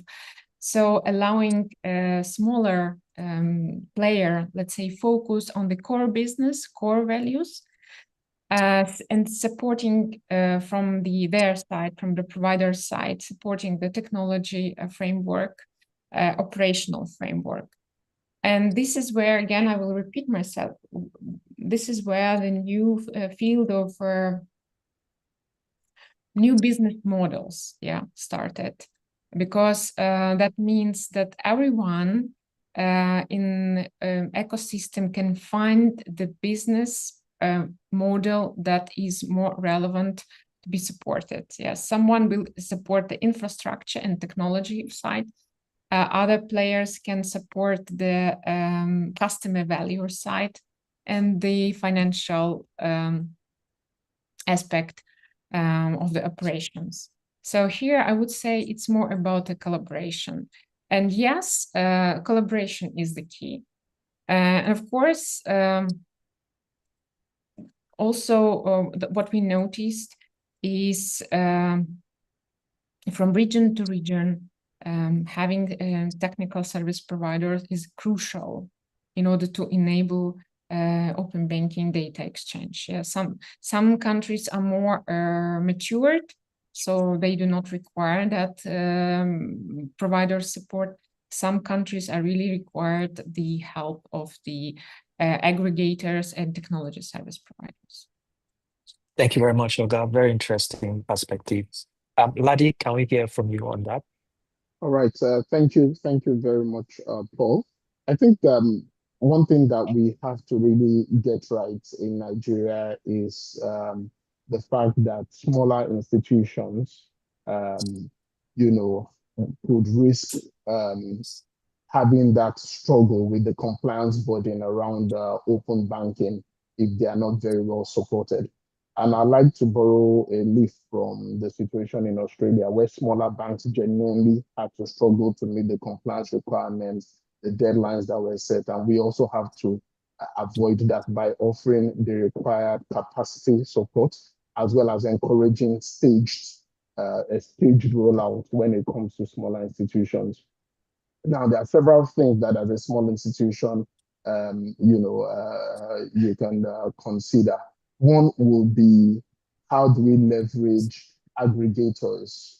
How do we leverage shared API gateways rather than building entire technology stack, from scratch? The truth of the matter is that the bigger banks would always have the budgets, the deep wallets to embark on these humongous technology projects to roll out on time. But I think as small institutions, we need to be able to say, what are our current priorities? And rather than trying to achieve everything in one fell swoop, we need to be able to say, look, what helps us to enhance the experience of our customers today, and then build in incremental stages. Now, going back to my earlier point around leveraging aggregators, today in Nigeria, there are already aggregator services. I'm not going to mention them, but I think you can get on the idea around the fact that today there are aggregators that are already beginning to work across a number of banks to provide that pipeline through which entities, financial institutions can also play in the open banking game. So smaller institutions need to look at how to collaborate more with those type of players. I think that smaller players also need to look at how to join industry sandboxes in order to be able to experiment without risk. One of the important things about this open banking thing is that at the end of the day, because it's a financial system we're talking about, not just individual players and their initiatives, any damage to trust in that ecosystem would have a far-reaching ripple effect across the entire industry, regardless of where it has come from. Wherever the trust is compromised, wherever the data is compromised, wherever we have any incident, it can have a far-reaching consequence for the entire industry. So I believe that there is room, for small players to be able to experiment and get into this space within certain parameters of safety, such as a sandbox, to help them. And then lastly, I would also like to say that small players should also not just sit through and let the conversations be happening, with just the major banks. What we're trying to avoid is that you don't want open banking to become an elitist conversation, in quotes. So small players need to raise their voice. We need to have advocacy groups that also sort of challenge some of the pace of adoption, for instance, or what the roadmap or the journey can potentially be for small players so that they don't get left behind. I think those are some of the immediate recommendations I'll have on that question. Thank you very much, Ladi. It's quite encouraging to see that there's room for organizations not to be left behind. In other words, there are provisions for them not to get left behind. Thank you very much for sharing that insight and that perspective as well. Now, we'll move into the next segment, which is where we'll now talk about how ready we are in terms of the ecosystem readiness and how ready we are for this collaboration. And this is for Dr. Stanley Jacobs, but I want to point out first something in the circular released by Central Bank in 2021. And just picking a clause from that circular, it says, therefore, the bank issues a regulatory framework for open banking in Nigeria to foster the sharing and leveraging of customer permission data. I just wanted to take note of the word sharing and leveraging of customer permission data by banks with any third-party firms to build solutions and services that provide efficiency, greater financial transparency, and options for account holders, and to enhance access to financial services in Nigeria. So I'm spotlighting these words, sharing and leveraging, and also solutions and services that provide efficiency, greater financial transparency, and options for account holders to enhance their access to financial services. So that brings me to the question for you, Dr. Stanley Jacobs, which is, how prepared is the Nigerian financial ecosystem? Looking at those items that I spotlighted, how ready, how prepared is Nigeria's financial ecosystem for full-scale open banking? Can we say the banks are really ready at this point in time to embrace this? Is the time right for us in Nigeria to say, yes, this is a good time for us to go ahead with this technology? Would like to hear your perspective.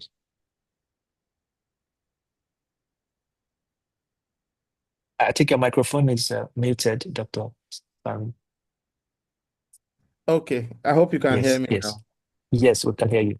Okay, I was saying that I think the first thing is to go back to the basics, right? And looking at our old age, ever faithful SWOT analysis, we will see that when we place Nigeria on that quadrant, you know that we have some good opportunities that play to our strengths. And one of these is the regulatory framework, right? Of course, we saw that the CBN released the operational guidelines for open banking in Nigeria in March 2023. I think if you look at Africa generally, we are the only regulator. We are the country with the only regulator where the regulator is taking the forefront in this innovation, working with the key stakeholders, and this is quite commendable. So that's one good place for us in terms of our strength. Another one is the fintech innovation, right? Our ecosystem for fintech is super big and good too. If you look at the investment that is coming in there, we've seen what some companies like Mono, Okra were doing a stage on creating this. They tried to do some things around creating innovative solutions that look like open banking, and I think that also gives some people or stakeholders in the industry a first peep into what open banking should be like. So that's one experience we should not take for granted. Then mobile money growth. We've now seen that there is a PSB leg of it. Now we have telco participating in financial services. That used to be a big conversation years back. And we're seeing that they are functioning now as PSBs. And we also have mobile money companies that are doing well to augment what we are doing in core financial services. And also the industry collaboration. Of course, everyone here would know Open Banking Nigeria. And, the Olowe have done a lot over the years, even before we started talking about the regulations and everything. Backed by industry experts who've seen the foundations that was laid around this. So some of these things are preparatory, and because we acknowledge that the foundation determines how strong or solid the structure will be, we think that we should not discount these strengths.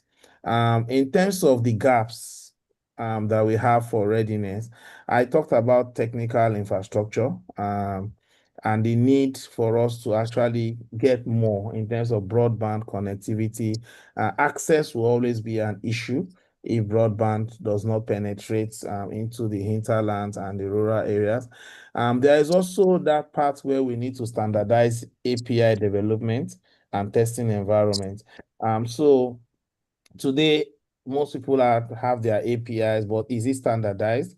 We move from one complex integration to another complex integration, depending on the kind of partner you are dealing with. It could be a bit stressful. So you find tech teams in businesses deprioritizing projects because the APIs are very complex or disturbing. So we will need to standardize this metric and how we implement and test. Also, cybersecurity, right? In cybersecurity, I always say that we are strong as the weakest link, right? So different organizations have different cybersecurity capabilities and strength. So we need to get everybody to an acceptable average.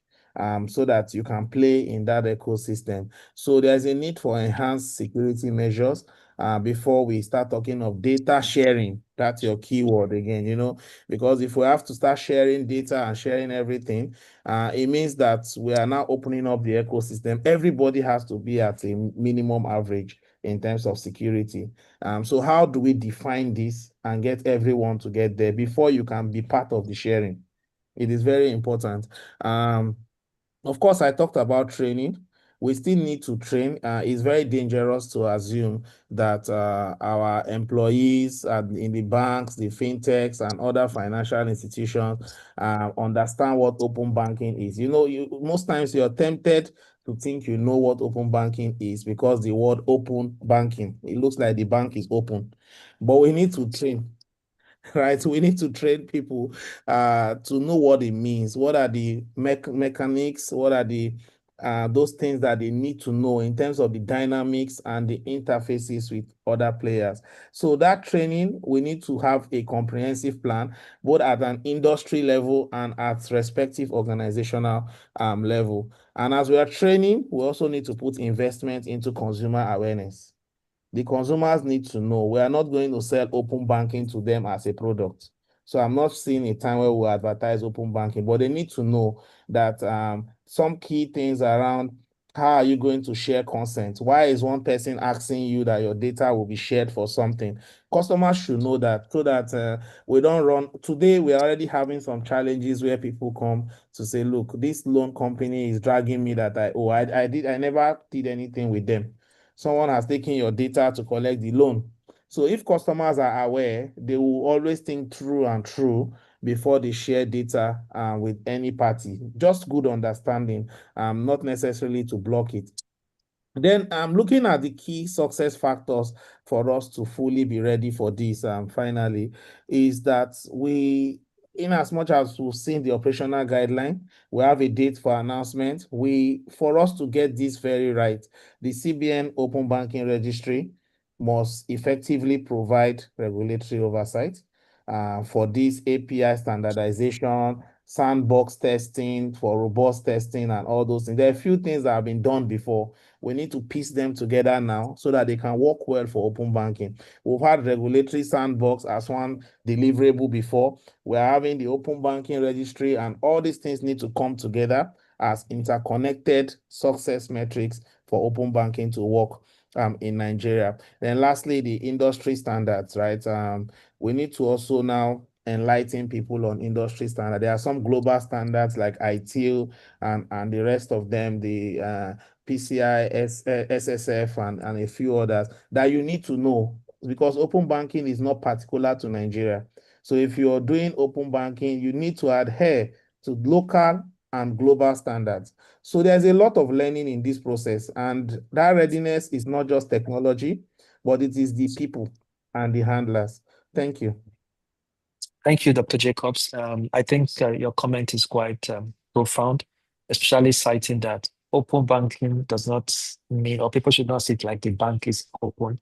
But very more importantly, you touched on standards and education. So I'll pick those two things from what you said. The level of education that needs to come into this and the standards that needs to be set on this. These are things that still need to be very, very, that needs to come in very, very strong, and because they are very, very determinative.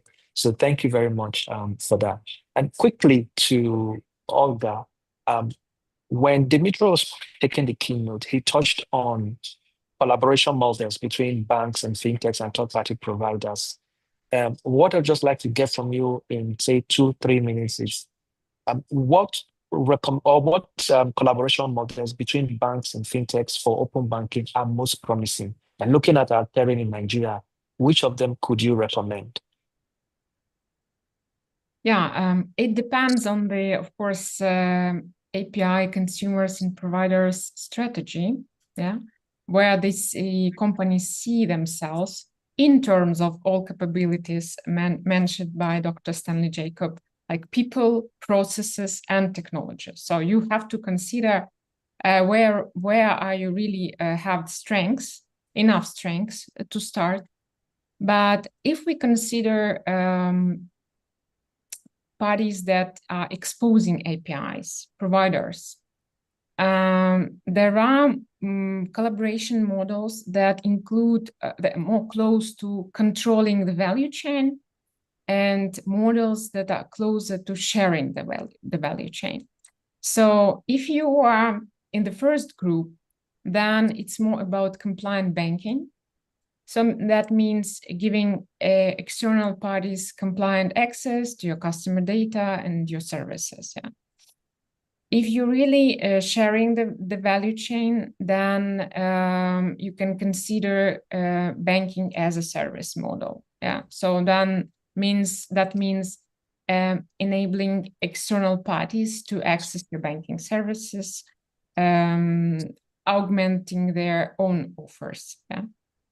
And for consumers, for API consumers, again, it's if you see yourself more controlling the value chain, then it's about enhanced banking, in fact.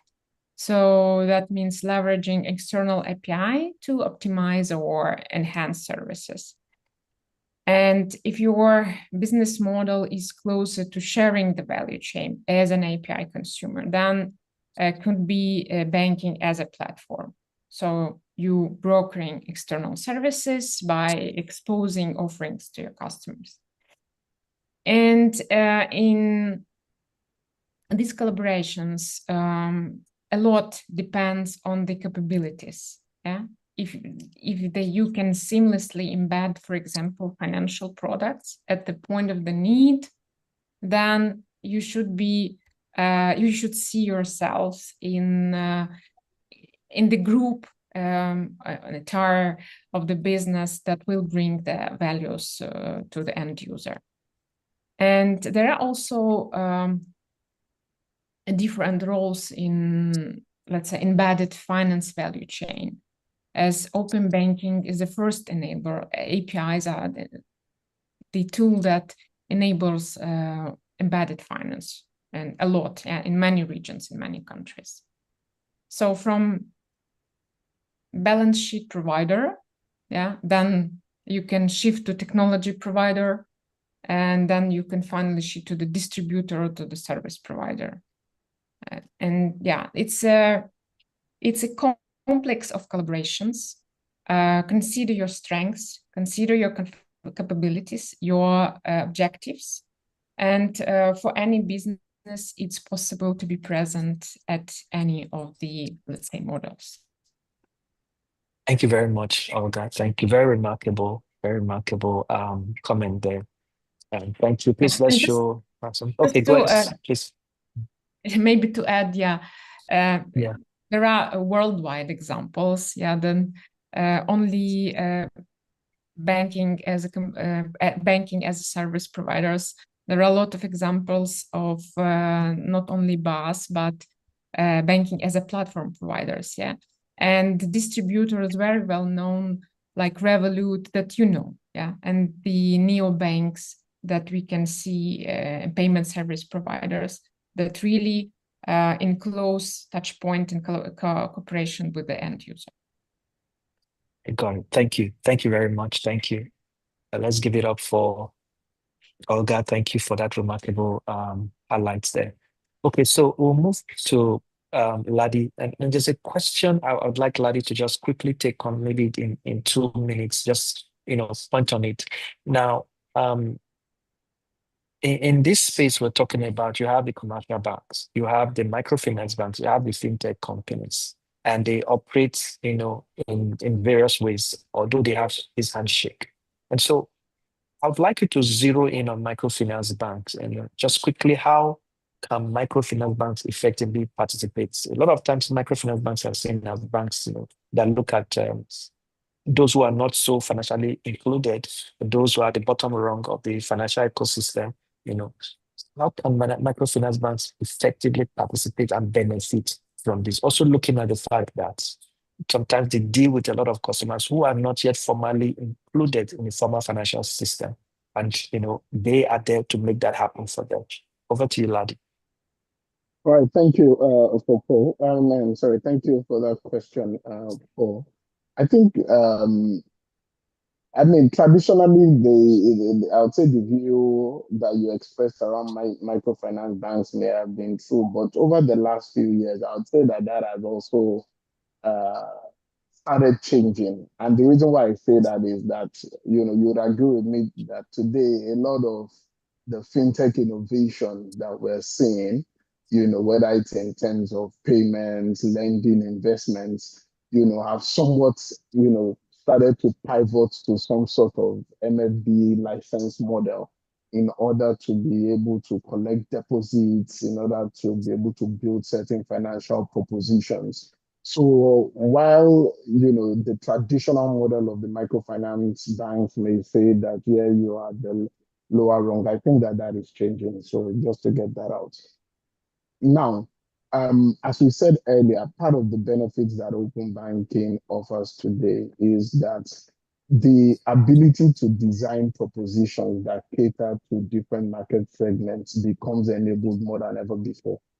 You know, and I think, you know, it was when Stanley was speaking that he talked about the fact that, you know, being able to layer language flexibilities or dynamic capabilities that before now the structured financial service delivery model did not allow us to do. You know, but now I think that as a microfinance bank, we need to begin to say, how do we innovate around the peculiarity of our customers? So if we're designing products, for instance, that caters to language barriers that some of the customers in the segments that we're dealing have today, how can we innovate around that? In another instance, it could also be behavioral type consideration. So for instance, I know that some of the market segments that you probably want to target as a microfinance, maybe the people in the informal segments, you know, the trading type business and all. But then again, I'd say that open banking creates that avenue, you know, to really begin to tailor propositions to the way our customers want to bank. You know, underlying it, there is still the debit and credit or the account that is being managed. But then the innovation above that can then be where we, you know, really get creative. The layer above it is also where we can begin to introduce other forms of collaboration with, I would say, other participants within the market that are interested in this segment, but before now have not really been able to understand what's going on there. They've not really been able to understand the throughput. I've been in a lot of conversations where people say, if you know the sort of velocity that exists in certain segments of the market, you know, they could be referencing a trader in Balogun market that is doing upwards of, you know, billions in annual transactions. But before now, that information did not exist. So I see a unique opportunity for microfinance banks that are servicing these people to now be able to leverage that data asset you've been sitting on for years to begin to collaborate with other people, you know, that may be interested in servicing that segment of the market. And beyond that segment of the market, I also see a new opportunity also for for Microsoft, excuse me, for microfinance banks to also start targeting, you know, other customer segments, even in other parts of the market, so the upscale segment of the market, as we've seen with the fintechs that are doing that today. Thank you very much, Ladi. You raised a very important thing that microfinance banks should look at, and I hope all the microfinance banks on this session have taken that note, and that's they need to operate differently because that share of the market is also being eroded by the fintechs. Let me not use the word eroded. The fintechs are also coming into that space. They're also acquiring microfinance bank license, like you said. So thank you very much for that perspective. Ladies and gentlemen, please let's give it up for Ladi. Thank you once again, Ladi. There's a question I wanted to ask Dr. Jacobs, and that was what barriers still needs to be addressed, but he has already articulated it when he spoke earlier, which is around the technological, cultural, and regulatory part. So we'll go into the last segment, which is around data security, privacy, and trust. And this is something very important because whatever we're saying about open banking, you know, rights and rests on this. And so I would start with Olga for this segment and would like you to share, Olga, what the top concerns around data security and customer consent in open banking is. You've been there, you've done that, your organization, you know, is leading in this area, you know, abroad, I mean, outside of Nigeria. So would like to know what are the top concerns that you've seen around data security and customer consent? Of course, there are concerns. There are many, but let's split a bit the services, that we should concern about. I will start from payment initiation services, the payments, So here, and I would like to mention that I don't have the statistics worldwide, but according to the statistics published by European banking authorities, in fact, open banking transactions are generally much fraud prone than card payments, let's say. So 30 times lower fraud rate. For the last 2 years, we are the victims of that, what's happening. And of course, that is based on the latest trend, because open banking has started from reusing account information data first, and then we saw the next wave where payment initiation services increased dramatically in their usage. Probably that was deeply related with the infrastructure readiness and the secured framework, which became matured and well organized. So at the beginning, we had more concerns regarding payment initiation services, but at the end, we have proofs that no concerns actually should be applied, or less concerns, as the framework itself is based on the secure standards, and every payment should be authorized and every user should go through strong customer authentication in order to execute the payment.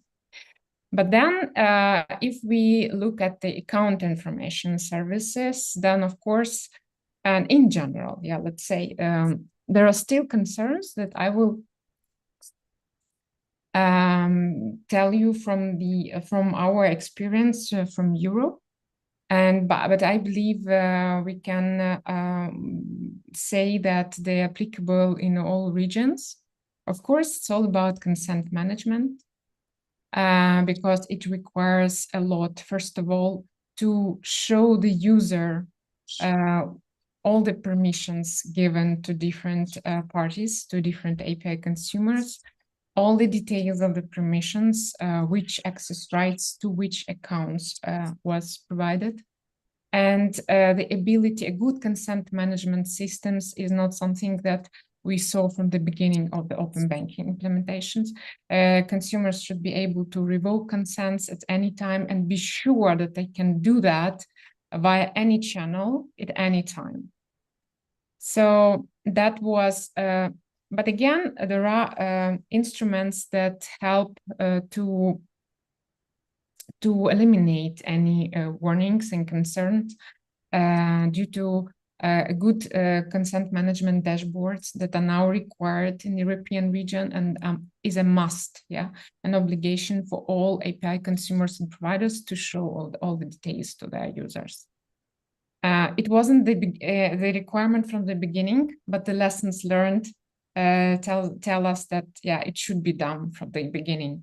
And of course, a lot can help educating the customer how to manage. When customer has the information about what to do, how to do it, how to complain, that helps a lot to build the trust and boost the framework usage.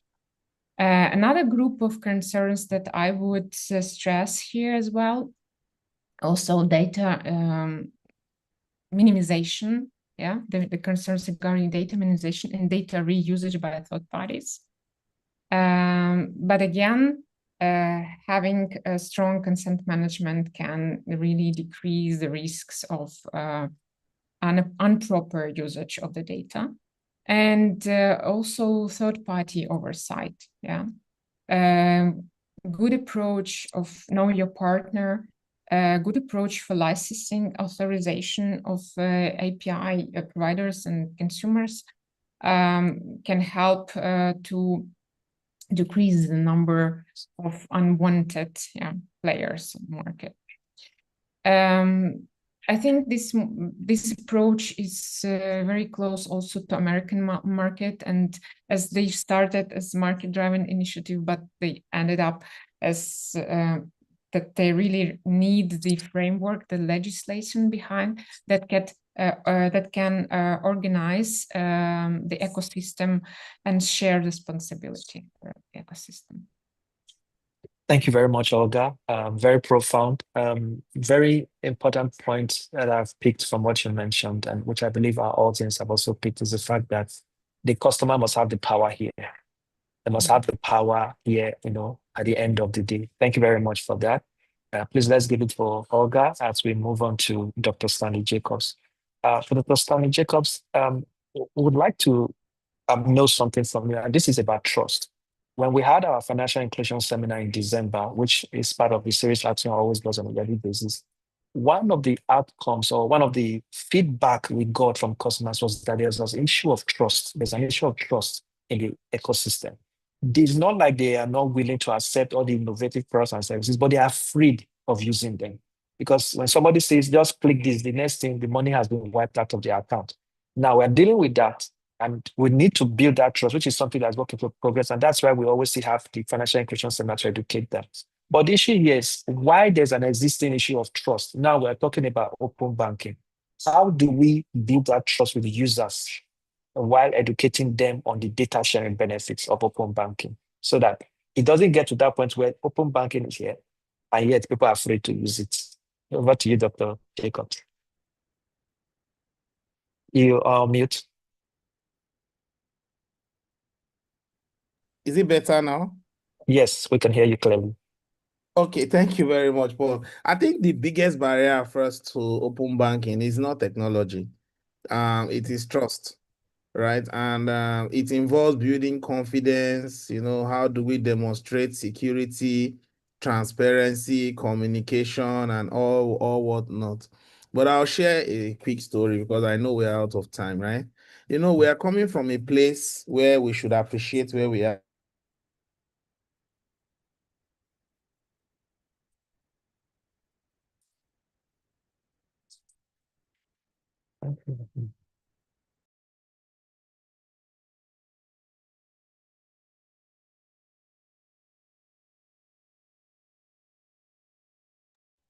Okay, we can't seem to hear Dr. Stanley.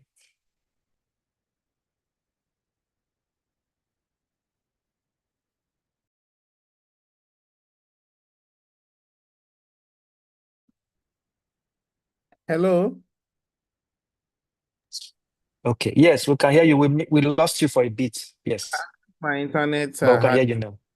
Apologies. Yes. So I was saying, coming from a place where some years ago, when you're subscribing to services and you read the terms and conditions, you will see that it's presented in very tiny font, like font 5. So the customer can even read it. To a place today where we have seen the regulator insist and define on a font size for terms and conditions. I know most people don't know that part, that there is a font size so that the customer can see. So in terms of building trust, it's a both-way thing, both from the provider, the consumer, and every other party within the ecosystem. Everyone has to come transparently. So when we talk about data sharing, almost every month now, financial institutions have to send out messages to customers to say, don't share your BVN with anybody. But I kept wondering, just in my private moment, we are telling everyone not to share their BVN, but we are going into open banking where they will have to share beyond their BVN with consent, of course. So how do we marry these things? So we have a lot of work in our hands, right? But I think we can adopt some trust building methods or strategies, if you want to call it. One of them is, how do we ensure transparency and control, right? We need to implement granular consent mechanisms that are tied to customers' data like BVN, right? So when you request for consent, build a consent mechanism that the customer can understand, know why they are sharing, and know who they are sharing to. It's very, very important. Second is, we need to have real-time dashboard for customers. For example, if I go to my mobile app I want to see a real-time dashboard where I can see all the data I've shared and who I shared them with. Because some of us here, or most of us, we don't even know that maybe 2 years ago you shared your data here. Sometimes you wonder why you are receiving something, but you shared, you actually did. So can I get a dashboard that showed me everything I've shared so that I can tend to take any data back in line with GDPR or NDPR standards? So I want to see a dashboard for customer that will help build trust. So the customer has greater control over what they have shared, what they want to revoke, and what they want to share subsequently, right? And this revocation or of consent or data access has to be instant. When customers have this level of control, the trust will start building. The second is security communication. How do we ensure that we are using simple graphic explanation when we talk about security, not very complex things? Some customers, even in the next 5 years, will never understand what phishing means.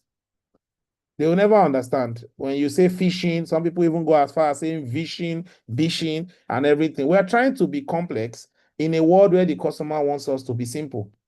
So can we now start having communications that breaks it down and just let them know how these things happens? They don't need to know the name. They don't need to know it's phishing. They don't need to know it's vishing. They just want to know that this is what some people do to get your detail. We can use videos to do that if English is too difficult for us. This is another way to build this, and we can partner with community leaders and other institutions to get this to happen as part of our education. I spoke earlier about local content and localized languages. I will not go back to it, but storytelling, videos, we should use this to communicate better in all ways that we think we can reach the customers. Then lastly is in terms of all these community workshops, training agents and handlers, and doing a lot of demonstrations and pilots, right? And when we want to roll out, we roll out gradually, especially to the rural areas. As we're doing these programs, we're walking the step with them and ensuring that as they adopt, we take their feedback and reiterate the solutions as they need be. This might just be a very simple answer that I've given you, but it's very deep. It needs to be something that we have to take very seriously. Thank you. Thank you very much, Dr. Stanley Jacobs. That was very helpful, and I think you've dealt with something that we always saw as an issue, and something that is industry-wide. And I think this comment from you really addresses that problem to a large extent. I'm hoping that all the industry players on this session will take that. Ladies and gentlemen, I know we're running out of time very fast, but we'll be closing this session in a bit. We're having just one last question now for this panel session, and after that, we'll go into the Q&A quickly. And I'd like to also point at this time that we're going to have a brief address from the Managing Director, Action Microfinance Bank, Mr. Taiwo Joda, who has been with us since the beginning of this session. And so to Ladi, quick question, which is the last one for this panel session, is, you know, you've heard everything with the, I mean, you discussed because you've heard what the other panel members have mentioned. We've seen the presentation from the keynote address. Now, what compliance and governance frameworks should the institution be setting up right now? Now, open banking is coming up. We're looking at August. August is just like 2 months away from here. What compliance and governance should you begin to put in place now? Because Stanley touched on trust, we mentioned the issue of trust. Olga talked about the data security concerns. So what should organizations be looking at right now as far as compliance is concerned and as far as governance is concerned? Over to you, Ladi.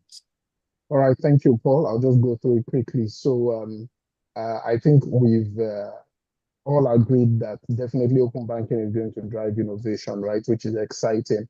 But I guess the role that compliance and governance plays is how to make it sustainable, not just for the institutions that are participating, but also for the entire ecosystem. As we've also established that, look, the whole system is only as strong as its weakest link. So compliance therefore becomes very critical. Now getting into some of the things that we believe that players need to begin to set up in order to be ready for the CBN rollout by August. One will be around clear policies around data governance. Now, because organizations are going to either be sharing data on behalf of their customers or in certain cases receiving data from other parties. There's a need for every institution that is participating in this ecosystem to have strong data governance policies that define and define how data is collected, processed, shared, stored, and deleted in line with the consent framework. I think when Stanley talked, or Olga, we mentioned that when consent is revoked, action has to be taken immediately. So without a clear governance policy, data governance policy, you would have situations where a customer has revoked access, but the institution doesn't take action and therefore is able to incur certain liabilities. Consent management infrastructure also is very instrumental in this future we're talking about. Having the right framework to ensure that customers can see, institutions can also provide the required support around consent management is critical. API security, very critical. Ensuring that we're able to see audit trails. So whenever we exchange an API, data over an API, we need to be able to say who called this API, what data was pulled, what time, from where, and all those metadata around the API transaction to ensure that when things go wrong, we're able to drill down to the nitty-gritty to identify where the failure point has occurred and, of course, be able to remediate. Now, the internal governance committees is also very critical. When people talk about API, the natural default way of thinking is to say this is a technology conversation, but no.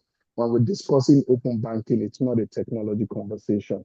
It's a conversation that involves compliance, it involves legal, it involves IT, our product teams, our risk management team. Why?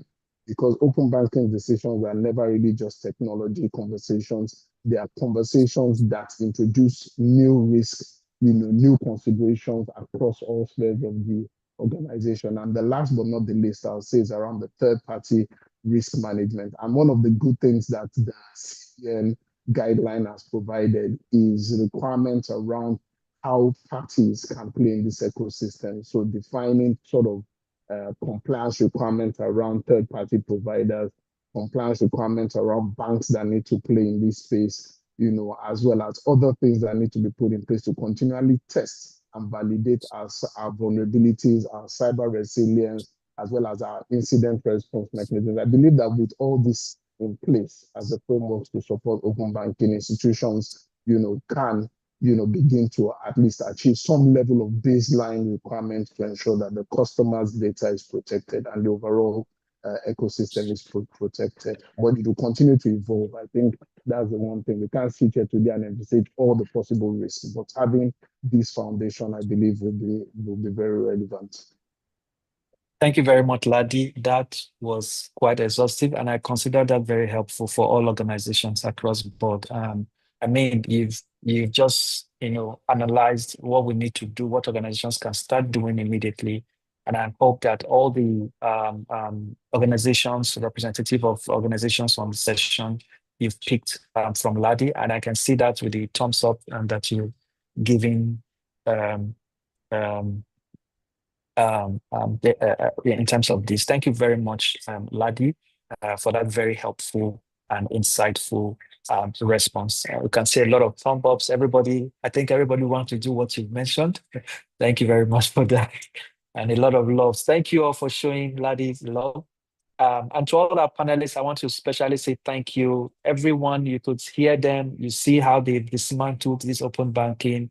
You heard from Dr. Stanley Jacobs, CEO of Zest Payments, and also the chairman of FinTech Association of Nigeria. You heard from Ladi Balogun, who's a technology leader at KPMG. You heard from Olga, who is a specialist in open banking with GD Next.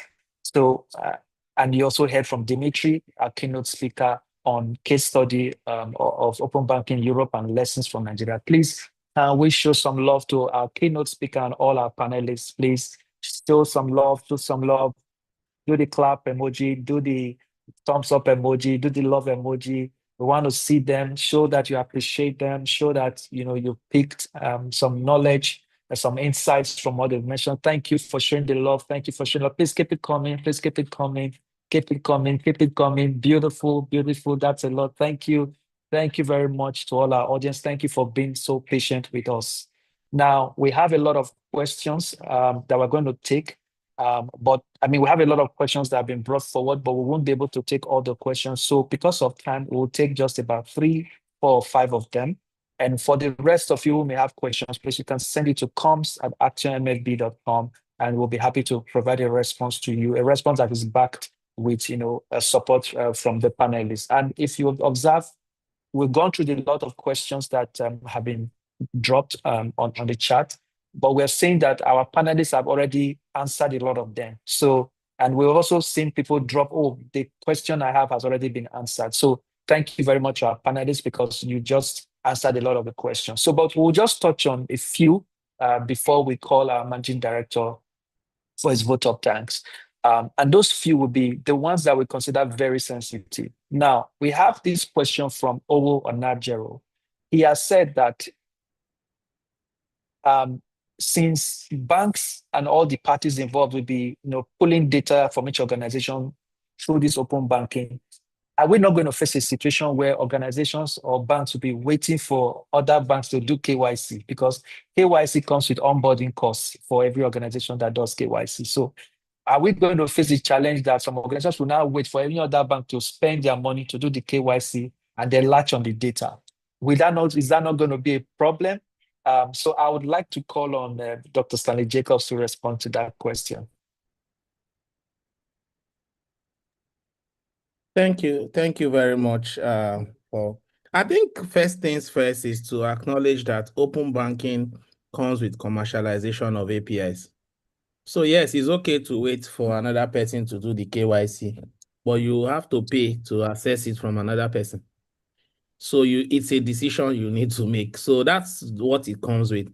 If we want to build a system where nobody will share, we'll continue with where we are today. But let's say Bank A has done KYC for a customer, and a fintech wants to access that data or from any of the other data repository, you have to pay for API access. And all these things speak to cost of onboarding. We're already doing a bit of this today, right? People want to validate NIN instantly. You want to check directors on a company that is opening an account, and you need to validate real time, or you pay for every data access. And believe me, today it is not cheap. And we think that with open banking, it is going to be a lot more lower in terms of cost. And that will also translate into lower cost to serve for the customers. So I think that is not an issue, but see that from a point of view of if I have done all the KYC, how do I use that data to generate additional revenues for myself? That is where we started from today. Thank you. Thank you very much, Dr. Stanley. So I think all of us, you've heard that.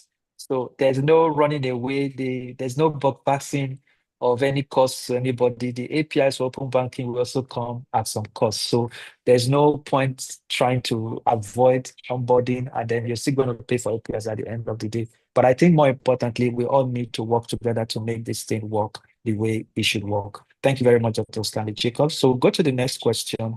And the question here is from Esther Balogun. And the question is, so at the end of the day, who owns the customer? Who would eventually own the customer? So I'll call on Ladi to take this question. Who owns the customer at the end of the day? Will it be the originating institution? Or because the moment the customer consents, the data is both ways. So who really owns the data in the actual fact? Is it everybody, or what does that mean? Over to you, Ladi. All right. Thank you for that question from Esther. In fact, it was something I wanted to touch during the course of my presentation. I think one of the sore points when we talk about this whole open banking collaboration, the nagging area of concern discussed at the boardrooms is, what does this really mean for us? Are we losing? Are we giving away?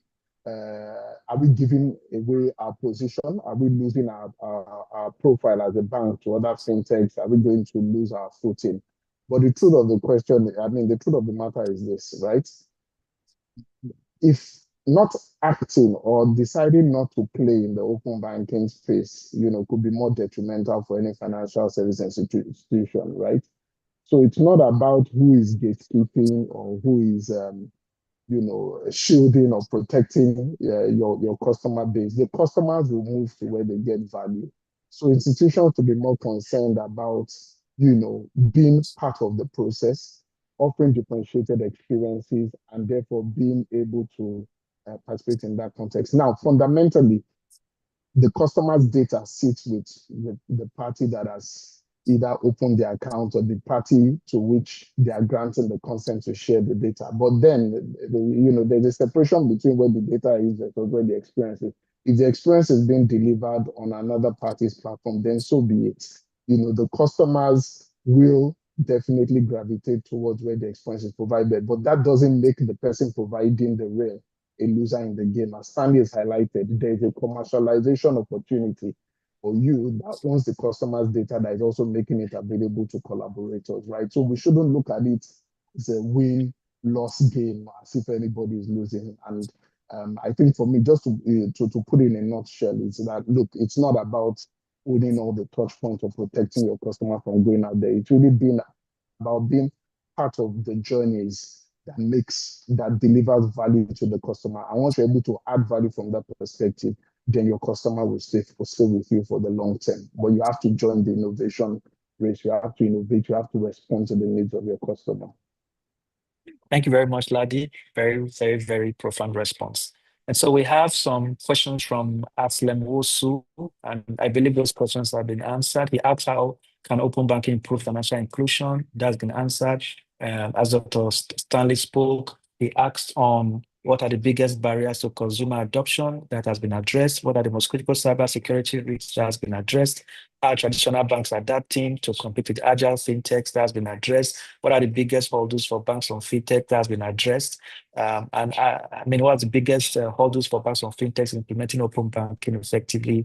That's been addressed. How can industry mitigate the risk of data misuse? That's been addressed as well. There's this other question. How will open banking help customers' flexibility in choosing financial services? I would like to direct this to Olga. How will open banking help customers' flexibility in choosing financial services based on how it is implemented? How will it be for a customer to just be able to flexibly choose services, and what should we look at, in responding to this question? Yes, that's it. Yeah, I will give you an example.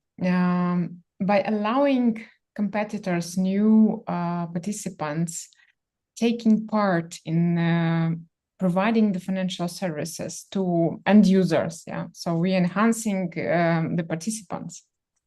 We give them ability to bring something new in our customer journeys and the values that we receive.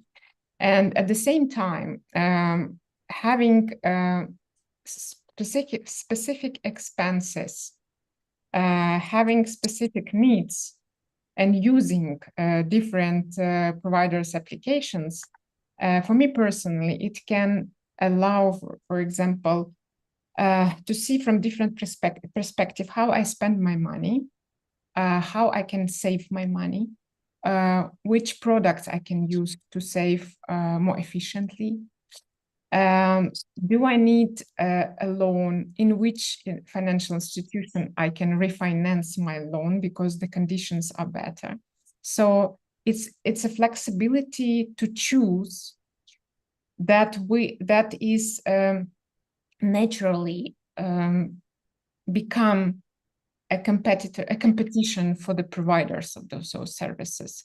So tomorrow I will not receive not related to my needs banking offer to open an account, for example, and deposit money, knowing that I have some expenses and I don't know, I need lending from the bank. I need medical insurance because I bared a lot of expenses on medical services for the last months. Having more data about me, ability to analyze my expenses and my incomes allows different members of the ecosystems offer me the value that I really need. Yeah, so it's all about experiences and values. And if I can choose, that's my flexibility. Yeah. Thank you very much. If you can choose, that's your flexibility. What a way to end this session. Thank you very much, Olga. Once again, ladies and gentlemen, please let's give it up for the panelists. And we're sorry, that's all we can take in terms of questions now. Most of them have been answered already. And like I highlighted earlier, please send your questions if you have more to come. COMMS forms@actionmfb.com, and we'll be happy to provide you with response. We can reach out to any of the panelists for any specific ones addressed to them and get them to provide the responses, and we'll share with you. So please, thank you for your time, and please, let's give it up for the panelists again. Please share your love, share your emojis, do the claps. We want to see it. We want to see it. Keep it coming. Keep it coming. Keep it coming. Thank you very much. We really appreciate that. Thank you all for your time. We'll be wrapping up the session now. A big thank you again to Olga, to Dr. Stanley Jacobs, to Ladi. Thank you very much. To Dimitri, thank you very much. We really appreciate your time and sacrifices to be on this session today. Without further ado, I'd like to welcome the Managing Director of Action MFB, Mr. Taiwo Joda, for his vote of thanks. Over to you, Taiwo. Thank you very much, Paul. This has been most rewarding. I wasn't expecting anything less. And I just want to say a big thank you. If there's anything I've taken away, I'll sum it up this way, that open banking is just about to democratize banking for the users. They're going to have a lot of choice. They're going to have, I think this time around, is the customers that are the winners. The customers have plethora of chances, of opportunities to choose who they want. And that's going to help us to up our game as organization, financial institutions. From everybody, let me say this. For me, as an MD, as a business driver, I will always remember that open banking can help me to diversify my revenue, drive innovation, give me a platform model, operate efficiently, and also help me to standardize.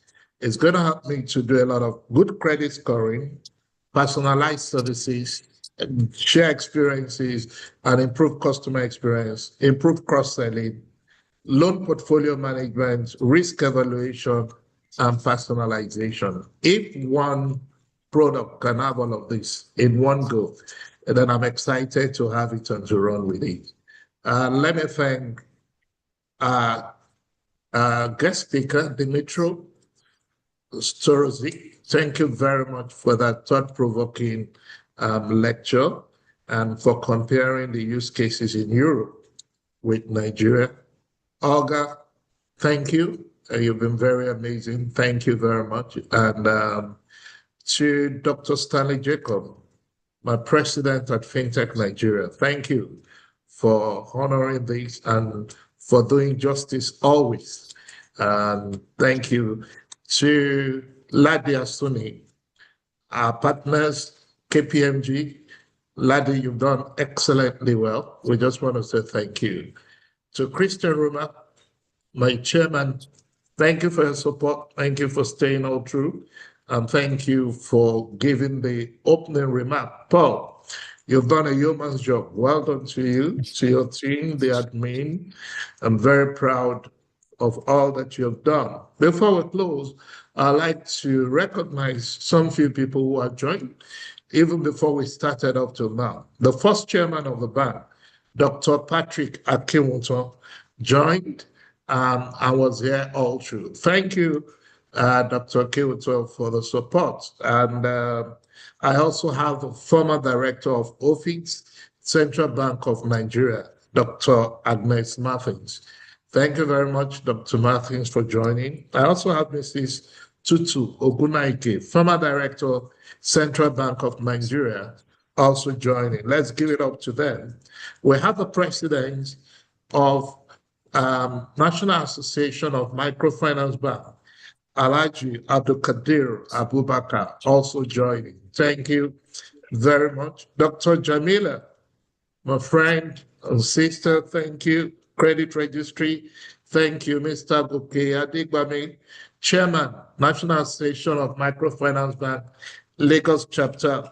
Thank you all for joining. I believe it's been a worthwhile 2 hours and very rewarding. I wish you a beautiful rest of the day. Thank you and have a wonderful Tuesday. Thank you very much. Mr. Taiwo Joda, Managing Director, CEO, Axiom Microfinance Bank. Thank you very much. Please, let's give it up for Mr. Taiwo Joda, the host of this event, the brain behind this event. Please, let's give it up for Mr. Taiwo Joda.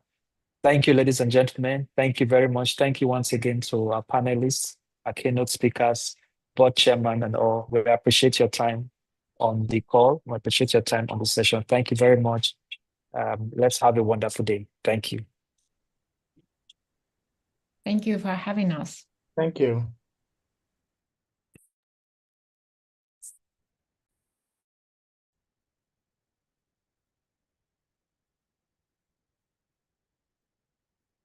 ní tòótọ́ ṣé pé tí mo bá ṣí àkáǹtì pẹ̀lú Axion wá máa máyé rọrùn fún mi. Ina son iya karɓar kuɗin Access Bank na yi amfani kai ƙara kasuwa ta. Chai, Axion Bank ń pera ní ATM card. No need to stress, I no need the stress. With Axion Microfinance Bank, I tell with the best, I no settle for less.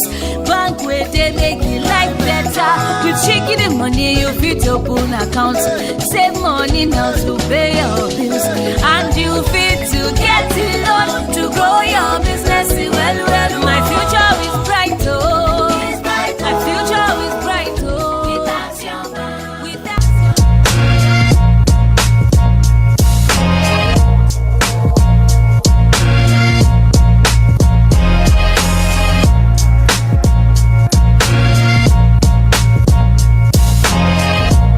I want to use this opportunity to thank Axion Bank for this free checkup because it means a lot to the women out there. Because it's everybody that know their blood level, their blood group, for everything. But I just want to